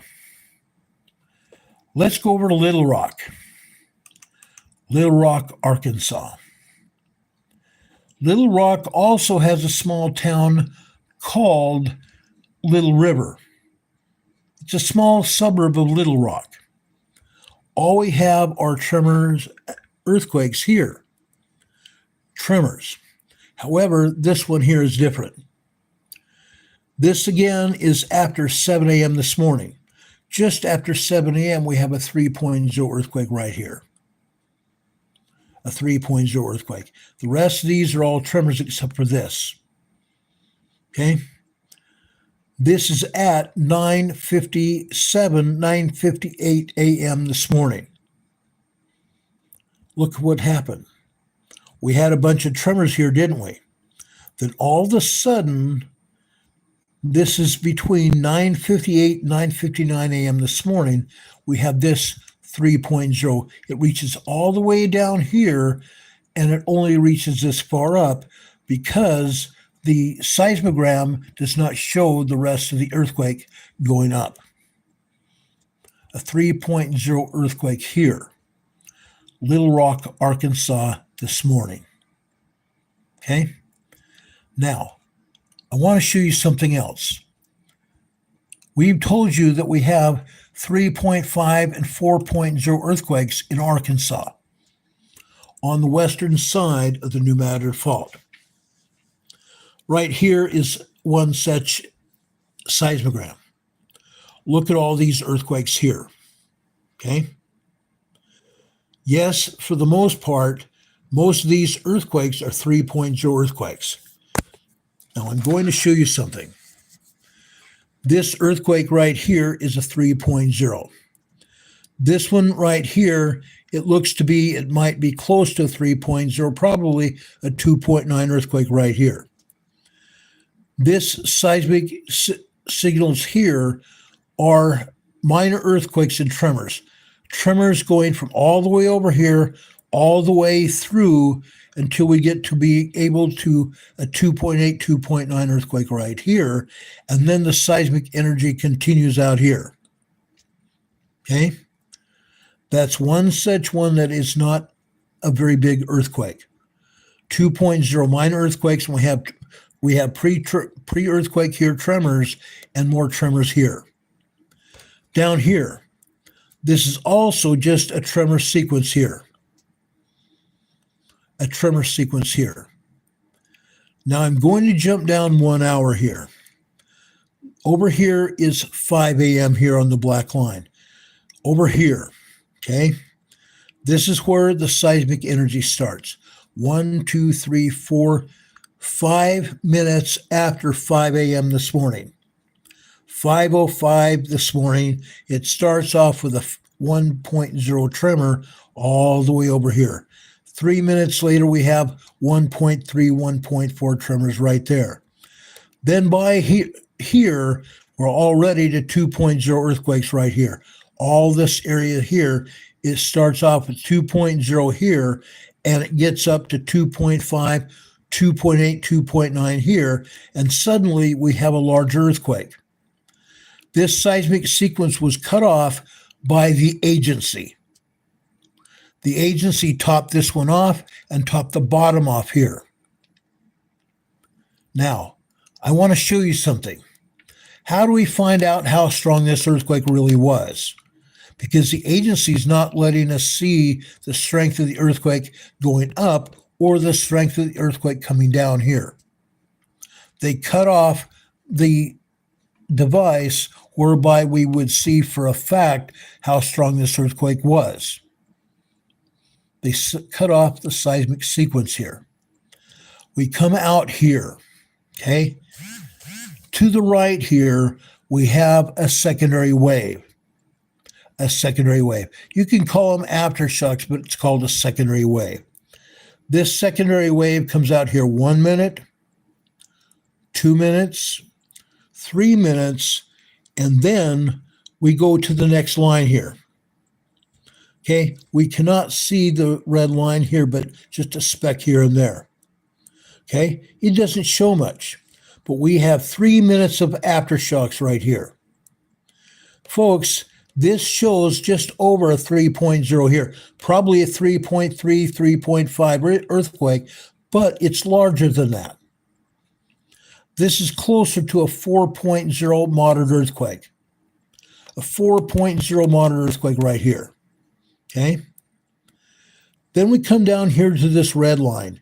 This is 5:15 over here on the left-hand side. We come all the way over here, and we see the seismic sequence start right about here. Okay?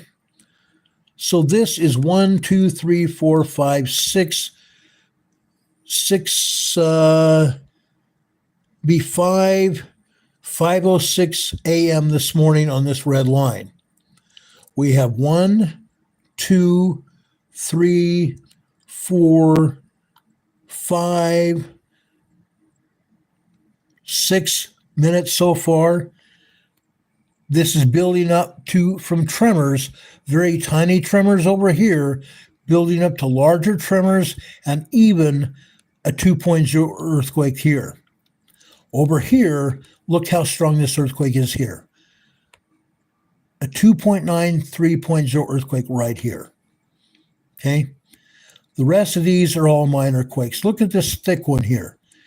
Earthquake after earthquake hitting simultaneously, back to back. That's what causes the thick earthquake signals here. Back-to-back earthquakes right there. Okay? Now this signal started way over here. 6 minutes of tremors. 6 minutes of tremors, then the earthquake starts kicking off, doesn't it? Guess what happens after that? Okay? Right over here, we're at 5:29 a.m. this morning. Guess what? The earthquake continues over here after 5:30 or at 5:30 a.m. this morning. The sequence starts here and builds. It starts here and builds and continues for another 2 minutes. After a minute and a half, we get this secondary wave starting right here. The secondary wave is before the 2 minute mark here. So about a half minute right there. Then 1, 2, 3, 4, 5, 6, 7, 8, 9, 10, 11, 12. 12 lines, 12 minutes. Then we begin continuing here. Okay? The secondary wave lasts all this time. Okay? 13 minutes. And it continues. This blue line continues all the way over here. Then it starts building again to tremors. All these are tremors here. All this stuff over here is 1.0, 1.1 tremors. It continues and builds up again over here. This is 5:45 a.m. on this green line here. Okay, and it continues. Okay, look at the earthquake here. This is 7:01, just after about 7:01 and 30 seconds this morning. We have tremor build up here. Then we have a 2.5, 2.6 earthquake here. Then we have a secondary quake here, and it continues all the way out here to the next quake.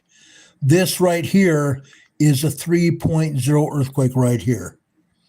A 3.0 earthquake right here. Okay? See what I'm saying by all these earthquakes? This is Mark Tree, Arkansas. Look at this next earthquake right here. This is 8:15 on the red line. This is about a 3.1, 3.2 earthquake right here on the red line. Okay? On the next line is a blue line. 7:30 or 8:30 a.m. right here on the blue line. We come all the way over here and we have multiple 3.0 earthquakes back to back right here. Then it calms down for a few seconds and it continues right here. Multiple 3.0 earthquakes right here. Then it calms down to another secondary wave here. And that continues over here on the green line here. Okay? The next line here is 9 a.m. This is the tremor sequence building up to about 2.2, 2.3 earthquakes all the way over to here. Okay, about 2.5 minutes of 2.0 minor earthquakes. Okay, that's still a lot of earthquakes. We come down here to 10 a.m. over here on the black line. We come all the way over here. We have some tremor sequence building up here to another 3.0 earthquake right here. See what I'm talking about? 3.0 to 4.0 earthquakes over here at Mark Tree, Arkansas, on the west side of the New Madrid Fault. This happens every day. Every day. Okay. I've been watching this for a very long time. A very, very long time. Let's look at Fairfield, Illinois. We showed you that 2.2 earthquake that the USGS said we had. 2.2 magnitude earthquake, a minor earthquake. Let's look here what Fairfield, Illinois has. Right up here.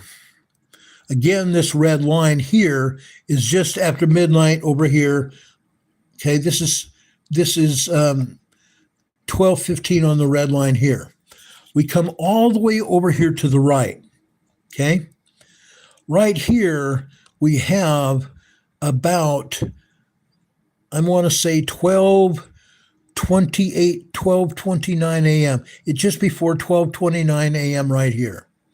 Okay. Another 3.0 earthquake right here. It goes off the paper here, and the seismic signal goes all the way down here. A 3.3 earthquake here. Okay. 12:45, nothing. 1 o'clock in the morning, nothing. Then 1:15, we have a bunch of tremors over here. Not a big deal. 1:30, a bunch of tremors here. We come down here to 2:30, okay? 2:34. 2:34 a.m. this morning, this looks and appears to be a 2.8, 2.9 earthquake right here with preparatory tremors and aftershocks. A secondary wave here lasting about a minute and a half, okay? After 2:45 here, we come all the way over here. This would be about 2:57, 2:56 a.m. this morning. More tremors here. Tremor here, tremor here. Here we have a 2.0 earthquake here. Fairfield, Illinois. Let's jump around here. Look at this earthquake here. This is 5:26 a.m. this morning. 5:26 a.m. this morning. 3.0 earthquake right here. Multiple 3.0 earthquakes right here. Fairfield, Illinois. Okay? You can't make this up.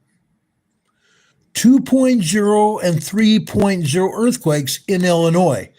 And they did not say anything about this 3.0. Not a darn thing. You can see earthquakes all over here. Minor earthquakes all over this area as well as other tremors. Okay? Here's a 2.2, 2.3 earthquake right here. What happens over here? On this blue line all the way over here to the right. This blue line happens to be 10:29 a.m. this morning. Look how long this is. This is a bigger earthquake. This is probably a 3.3, 3.4 earthquake right here. Okay? 10:39. Actually, no, this is 10:44 a.m. this morning. Because this green line over here is 10:45. So we have 3.0 earthquakes here and here, probably a 2.9, 3.0 beginning here, possibly a 2.9 earthquake right here, and twos and tremors all over the area, and a 3.0 earthquake up here. This is Illinois. And all they talked about on the USGS map was a 2.2 earthquake, a minor earthquake. We have small earthquakes as well in Illinois. Okay, I want to show you that because they're not talking about much of anything. They want to only show those things that they think will be contended with and nothing more. Not a darn thing more. Let's go over to Fairfield, Illinois this afternoon. Okay, look at this. Look at all these tremors and earthquakes here. Right here, we have another 3.0 earthquake here. Okay, This happens to be at 2:20 a.m. or 2:20 p.m. today. Right there, another 3.0 earthquake. Look at all these tremors here and minor earthquakes above 2.0. Above 2.0. Tremor here, tremors all over here. Look at that. This is Illinois. How about a look at Indiana as well? As long as we're looking around this area. Okay? Let's look at Evansville, Indiana this morning. Okay? Look what's happening here. Evansville, Indiana is the home of Evansville, Indiana Southern University. So this university has a seismological department. That's where we get this from. Look at all this tremor activity all morning long. All morning long here. Okay? Yes, we have plenty of seismic activity in Illinois and Indiana on the northern part of the New Madrid Fault. On the northern part of the New Madrid Fault. Let's take you down to Marston, Missouri. Okay? I'm just skipping around here. I want to go over here to the center of the New Madrid Fault, Missouri. This is Marston, Missouri. This is 3 days ago on March 25th. Look at all the tremor activity all morning long here until, or actually in the afternoon here. This is 12 noon up here on the black line. This is all day long here until it gets to be just about 10:15.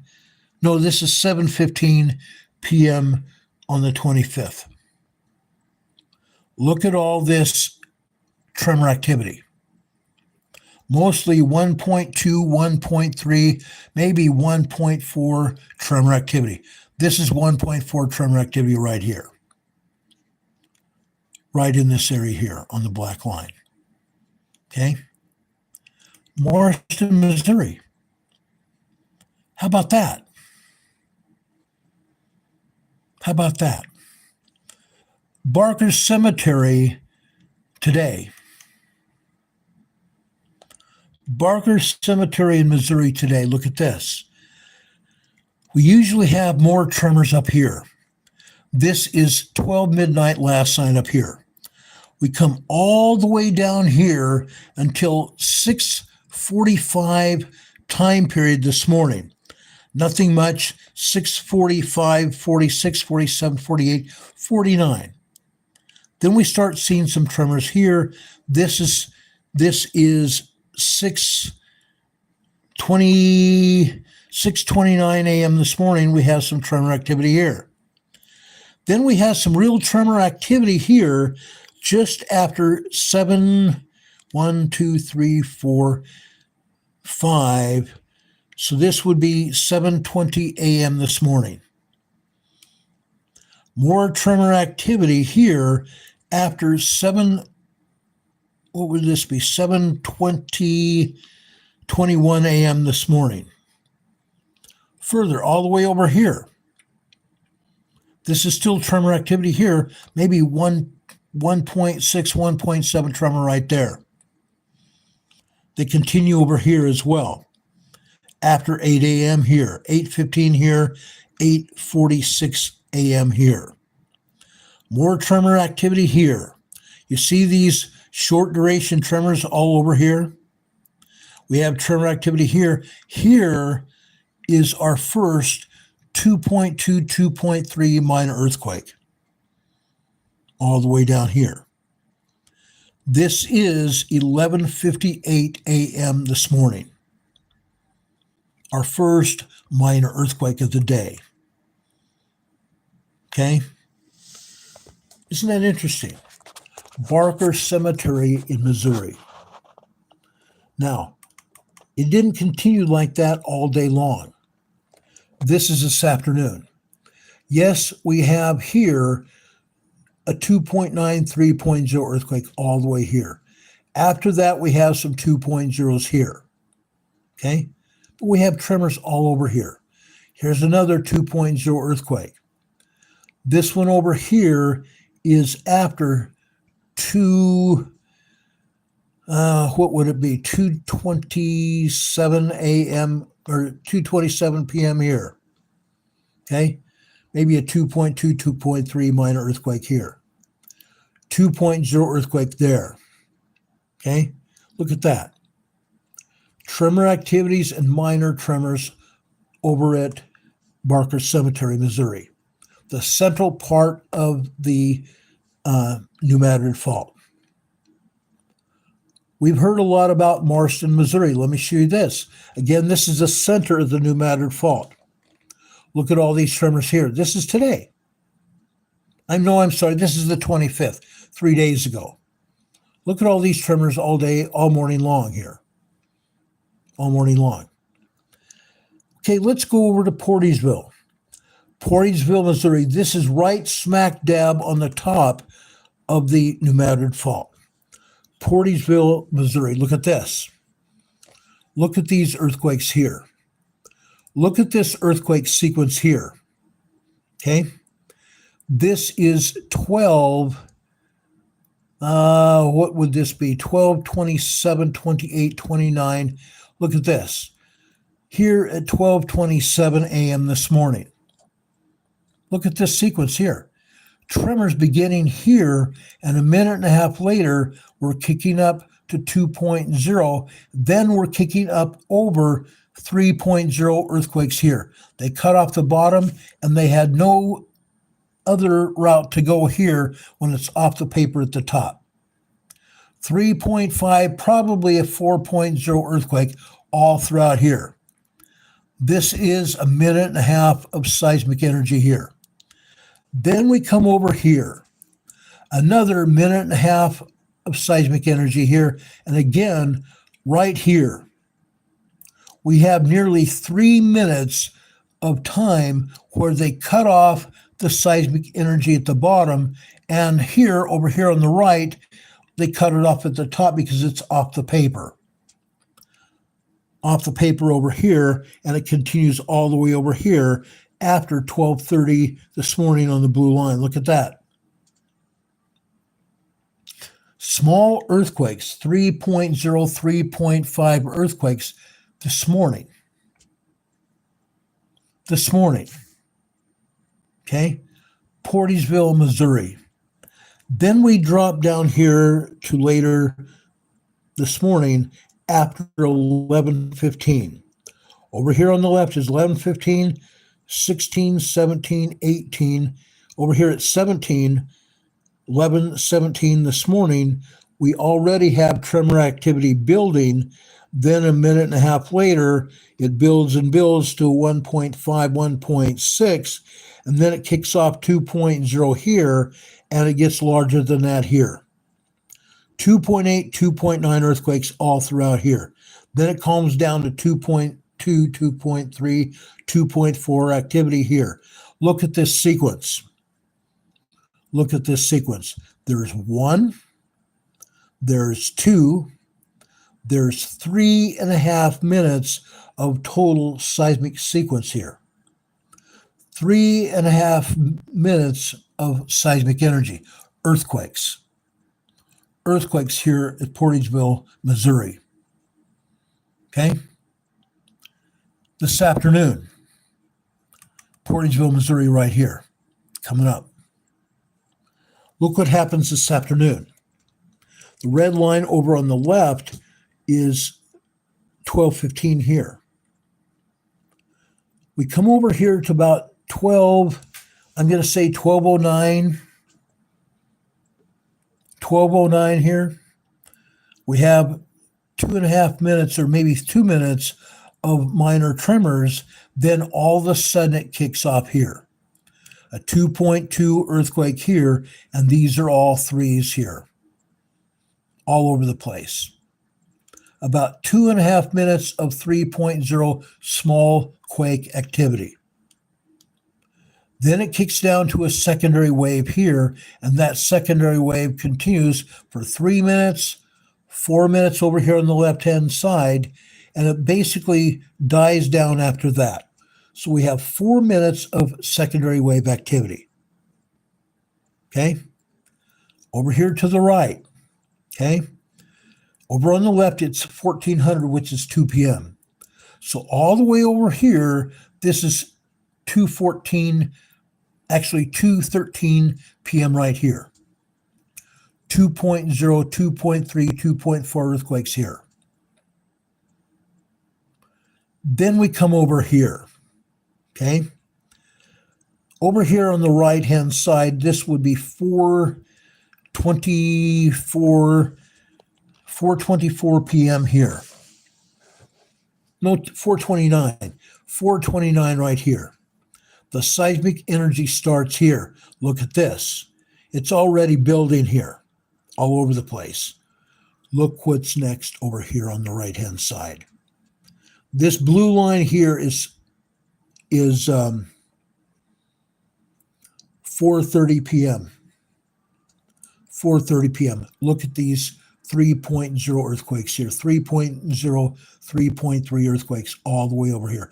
2 minutes of small seismic energy. 2 minutes of small 3.0, 3.2, 3.3 seismic energy earthquakes. Then we have another secondary wave. Look how long it lasts over here until I pulled it off and brought it here so you can see it. That is a huge, long secondary wave all the way out here. Huge. Huge. About 11 to 12 minutes long, a secondary wave. That's huge. That's huge. Okay, so I showed you Portageville, Missouri. Okay. How about Tiptonville, Tennessee? We've been seeing a lot of seismic energy in Tiptonville, Tennessee. Look at this.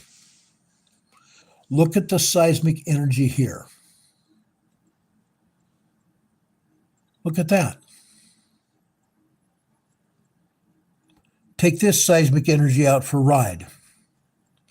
It's all over. We've been having 2.5 to 3.0 earthquakes here in Tiptonville, Tennessee, every day for over 2 weeks now, possibly even 3 weeks now. Look at all that. All morning long. Over here on this blue line here, all of this is 2.0, 2.5 earthquake activity right here. Down here, on this green line here, this is minor earthquake activity, but look at the line above it on the red in the blue.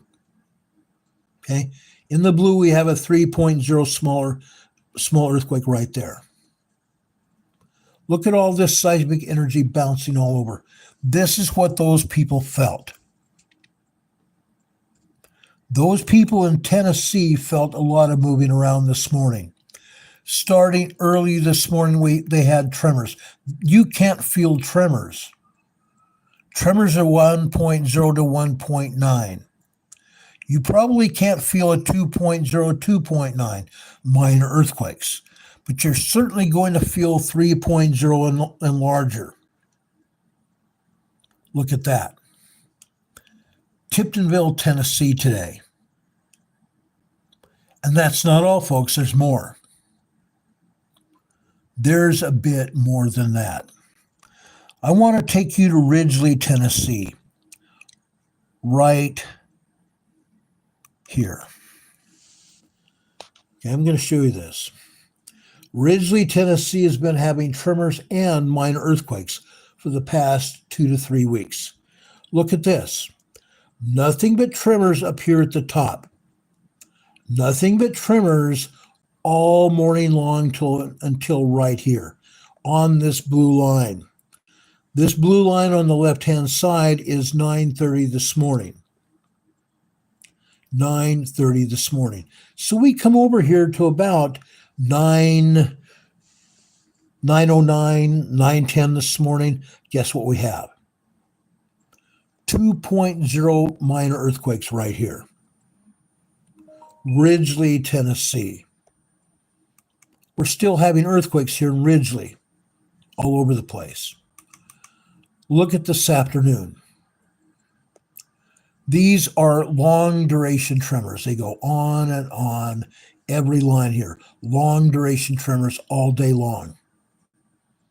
Until I pulled this one here just after 3:15, probably closer to 3:24, 3:25 this afternoon. Tremor activity here in Ridgely this afternoon. Does anybody have any questions on what's happening on the New Madrid Fault? That's the New Madrid Fault. And I've got more. Over on the eastern side of the United States, you see I have East Coast earthquakes right here. I want to show you this. East Coast earthquakes right here. Look at this. Let's look at this. Waverly, Georgia this afternoon. Look at this. Right here we have 2.8, 2.9 earthquakes here. Here is a 2.4, 2.5. Right here. Right there. Over here, we're getting into 3.0 earthquakes here. Right here and right here. Multiple 3.0 earthquakes hitting right back to back right there. We come down here. This is 7 o'clock, or not 7 o'clock. This is 5 p.m. this afternoon here on the black line. We come down here to 3:15 on the red line here. We come over here. 1, 2, 3, 4, 5 minutes after that. Okay? That would be about 5:20 this afternoon. Look at this. Look at this. This is a 3.0 earthquake right here. Right here we have a 3.5. Multiple earthquakes right here. Then it dies down for a little while. We have some minor earthquakes right here and tremors here, and then it picks up again. Look at all these earthquakes here. 3.0 and above earthquakes. Okay? 3.4, 3.5 earthquake right there. Back to back. Look at that. Then we have a secondary wave. The secondary wave starts over here, and it runs 1.5 minutes, 2.5 minutes, 3.5 minutes, 4.5 minutes, 5.5 minutes, 6.5 minutes, 7.5 minutes, or 8.5 minutes over here on the left-hand side. 9.5 minutes, 10.5 minutes, 11.5 minutes, 12.5 minutes, 13 minutes over here, 13.5 minutes. That's an awful long secondary wave. That says this earthquake here was at least a 4.4 earthquake, at least, possibly even larger. Possibly even larger. This is Waverly, Georgia, on the southern end of the eastern seaboard, the southern end of the Eastern Continental Divide, Waverly, Georgia. How about that? How about that? Savannah, Georgia. Savannah, Georgia this afternoon. Look at this. These are all tremors. These are all tremors until we get right here. Folks, right here we have a 3.0 earthquake, but the bottom of it is colored up by seismic energy after that. So we can't see the bottom of that earthquake sequence, but it rises high here, which tells us this is at least a 3.0 earthquake. And all these tremors and minor earthquakes, 2.0 earthquakes as well. Look at that. Okay, Savannah, Georgia. How about that? This afternoon, Savannah, Georgia. Look at this. Up here in the center, almost the right center of this, left side here is 12 noon today. All the way over here, we have 12:20 p.m. today. This is at least a 2.2, 2.3 earthquake right here. Look at the other earthquakes and tremors all day long. Look at that. The earthquake pin was bouncing all over this place all afternoon. All afternoon. That's Savannah, Georgia. Now, I want to take you over to Sumter, South Carolina. Remember Sumter? Sumter is just east of Elgin and Lugoff, South Carolina, where they've been talking about minor earthquakes and a bunch of tremors. I hate to tell you guys, but USGS has their clothes on backwards. They have their eyeglasses on upside down and backwards. Right here, for example, okay? Right here on this green line here. This is 7, 1, 2, 3, 4, 5, 6, 7. This is 7:52 p.m. I'm sorry, 7:52 a.m. this morning. Look at this. This is a 3.5 earthquake right here. Sumter, South Carolina. We're seeing earthquakes here that originate in Elgin and Lugoff, South Carolina. The Sumter, South Carolina seismogram is picking up all these earthquakes. 3.5 earthquake right here. Over here. This is 8 a.m. this morning. It starts off over here as just a minor 2.0 earthquake here. Okay? This would be 7:59 a.m. this morning, a 2.0 earthquake here. Then we come back over here to 8 a.m. here. Look at this. Again, we're looking at 3.3, 3.5 earthquake right here. Right there, just after 8 a.m. this morning. Then we have a secondary wave reaching out to here. A minute and a half after the main shock of a 3.5 earthquake. How about that? South Carolina is getting hit. South Carolina is getting hit. Now, you might ask me, why is South Carolina getting hit? Why is Georgia getting hit? But guess what? It's not just that.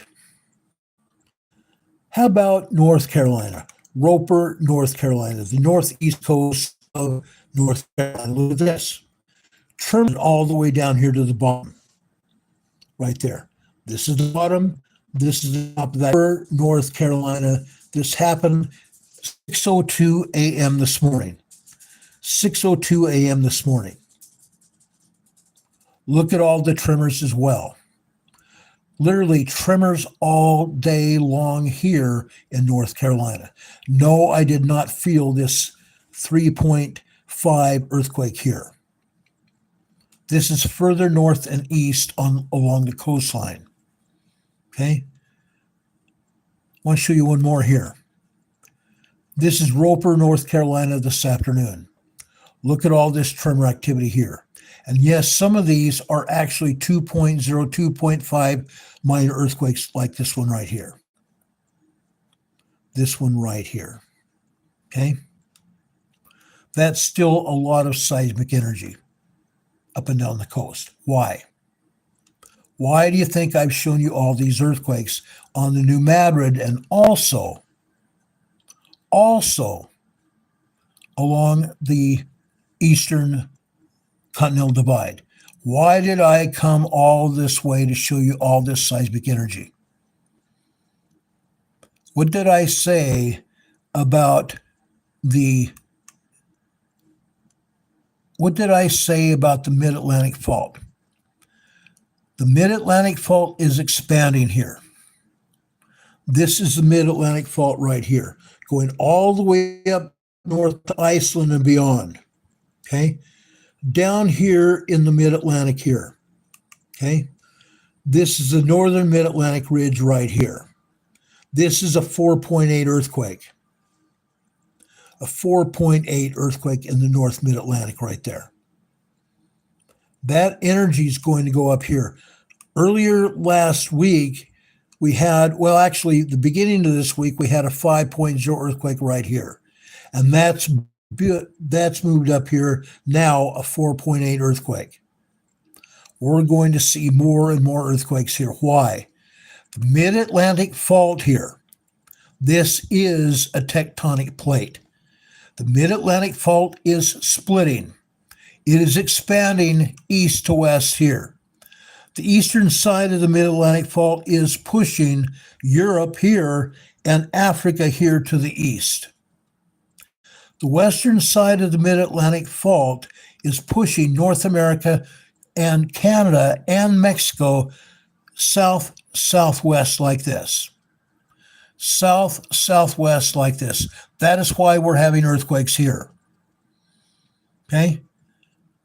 This earthquake right here, Wildwood Lake, Tennessee. This is a 2.0 in Wildwood Lake, Tennessee. Minor earthquake. Further to the north here, this is just along the Continental Divide, right along the coast of Connecticut here. This is Ledyard, Connecticut, a 1.8 tremor here in Ledyard, Connecticut. Okay? Again, the Mid-Atlantic Fault is pushing Canada and the United States and Mexico into a southwesterly direction. Then over here on the west, what's happening here? The Pacific Plate here is deep diving towards the center of the earth right here on the western side of North America. The west coast of North America, the Pacific Plate is deep diving towards the center of the earth right here. Because the North American continent is being pushed in a southwesterly direction over the top of the Pacific Plate right here. That's what's happening. This is very vivid. We've now given you a lot of information about what's going on. Does anyone have any questions about what's happening?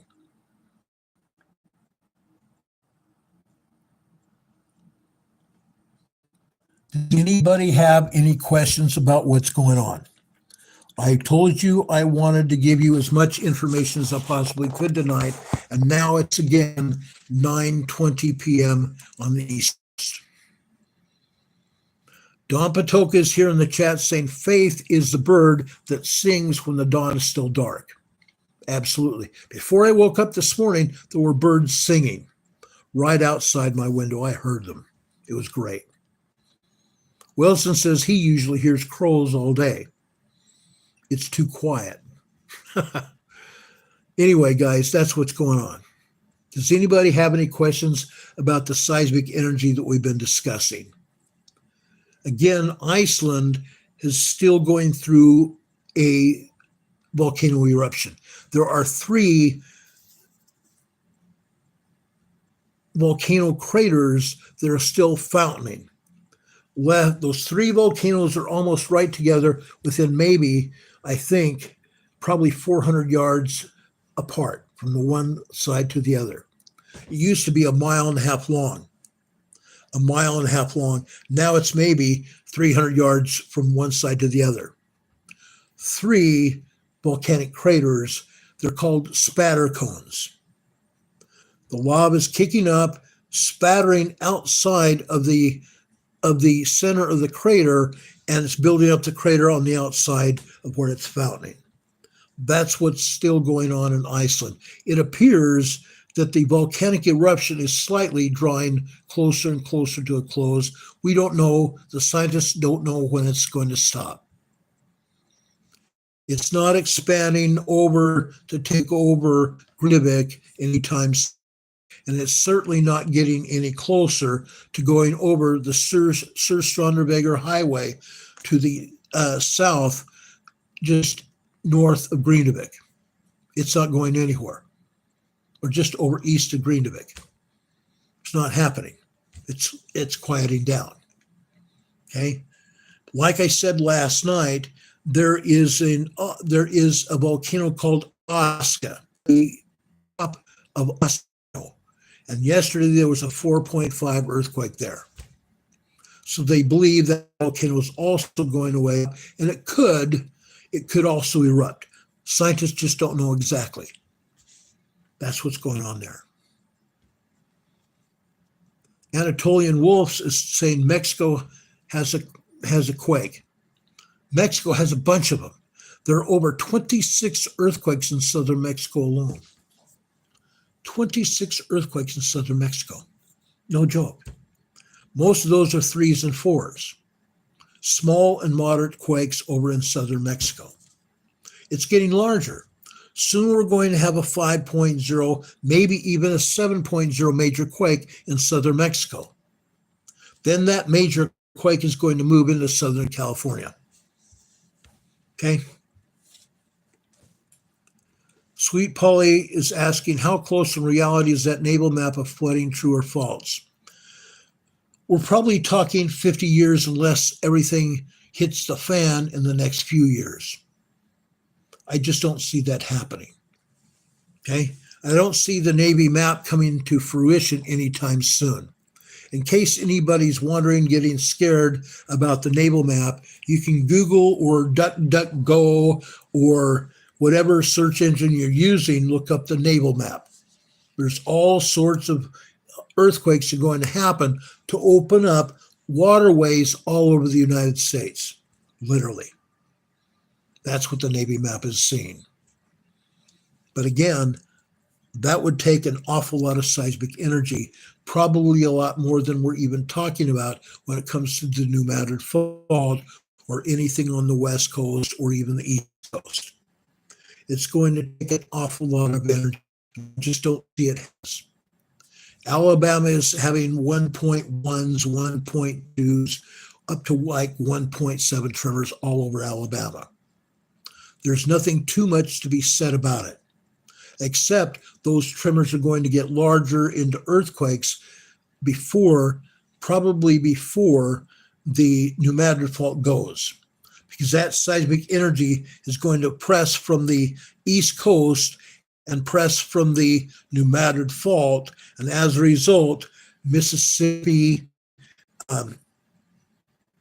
Alabama, they're all going to get hit. Tennessee, we're going to see larger and larger earthquakes all over the southern part there, all the way over to Georgia. Like I said, we're already seeing those in Georgia because the Mid-Atlantic Fault is pushing on Georgia as well. Okay? Any other questions? These are great questions.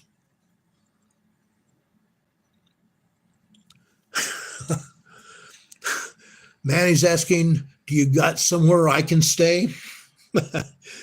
I don't have anything specific, no.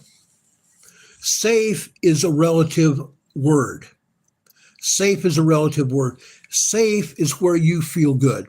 Safe is where you feel you might want to be safe, to feel good about yourself, and to be safe from harm. Everywhere is going to see earthquakes, everywhere. It just depends how strong and when they're going to hit. Okay? I can't predict when it's going to happen. I don't know. But it is going to happen. It's going to happen. That you can be rest assured of. Now, yesterday was Wednesday, right? Absolutely. We're talking on a countdown to Easter Sunday, this Sunday. Wednesday in regards to the Savior, right before his crucifixion and resurrection. Prayers to the Father.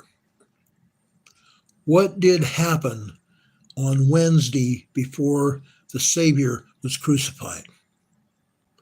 What do you think happened? The last week of Jesus Christ's mortal ministry is filled with prayer.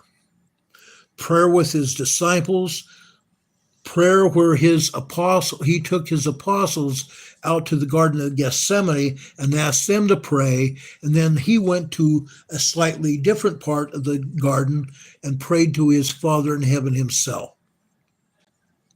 There are the prayers he offers on behalf of his disciples, filled with timeless words of comfort and guidance. But they're also prayer that he encourages them to offer on their own. He knows that soon his disciples will be without him.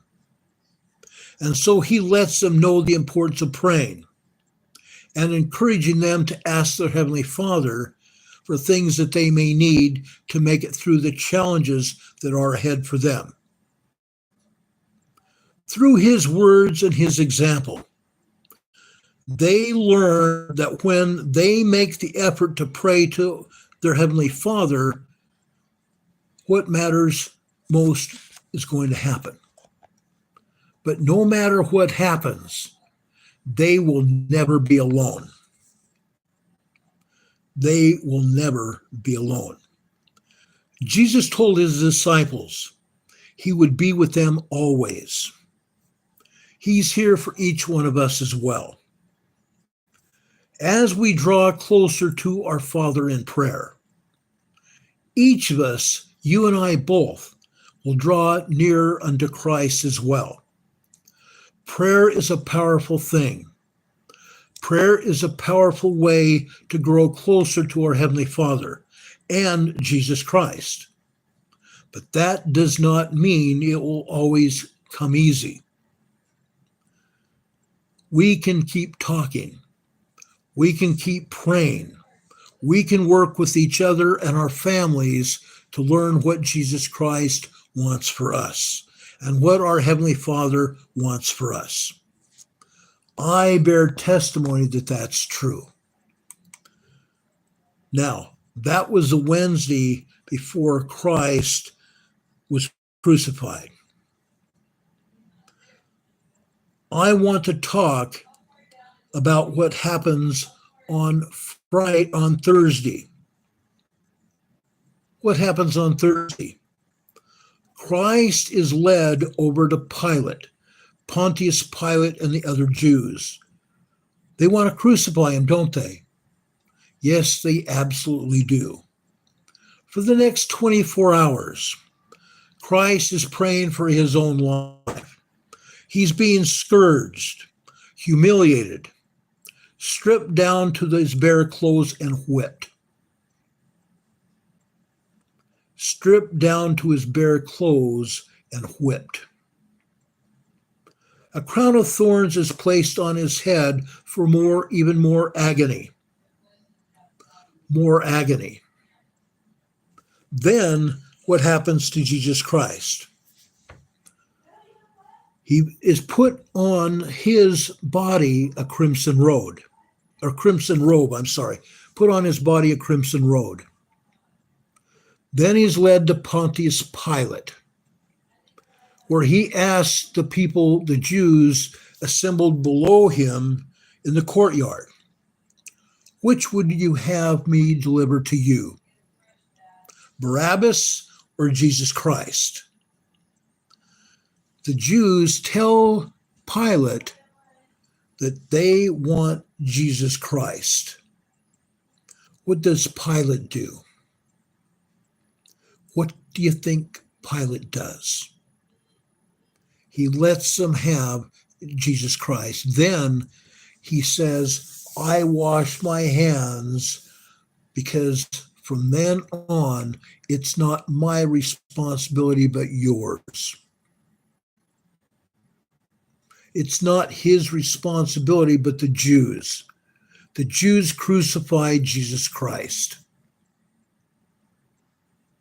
Tomorrow is Friday, the day of the crucifixion. Tomorrow night, we'll talk more about the crucifixion. And before that, we're going to talk about emergency preparedness. We're also probably still going to talk about what's happened over in Baltimore, Maryland.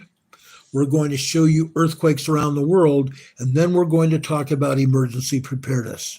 If you have any ideas about emergency preparedness or questions, send them to my email, rltnspdema@gmail.com, and we can discuss those tomorrow night. Please do that. If you guys want to support our channel, you can, just after we get off the air tonight, I'll put up the program description beneath this video today. In the top of the program description, you'll find our email address, find our PayPal addresses where you can give us donations, and you'll also see our P.O. box. Okay, our P.O. box changed from what it's been in the past, during the past 3 years. It's now 104 North Green Street, 104 North Green Street, box 105. 104 North Green Street, box 105, Morganton, North Carolina, Morganton, North Carolina. The zip code is 28655. 28655. We love to see cards. We love to see letters. And in the middle of those cards and letters, you can stick a check or however you want to send us money to help our program and to give us money to keep it on the air. We appreciate all of your donations. We appreciate each and every one of your donations. We really do. God bless you for that. God bless you very much. We appreciate each and every one of you. Don Patoka put up our mailing address. He put up our post office box. He's put up all the ways you can contact us. Our new post office box is a great thing. It's very close to our house, about a mile away from our house. Instead of driving 7 miles one way, and will close to Morganton and receive it. Now, folks, I hope you have a good night and a better tomorrow. I love each and every one of you. Please know that. I also want you to know that God loves each and every one of you and your families. We all love you very, very much. And now we're getting buffered. Go figure at the end of the program. Thank you, every one of you, for what you do. I want to thank all of our mods as well for being here and helping us with our program. God bless you all. We had a great lot to say tonight, and it's gone way past what I wanted it to do. May God bless you and be with you and protect you. God be with you until we meet again.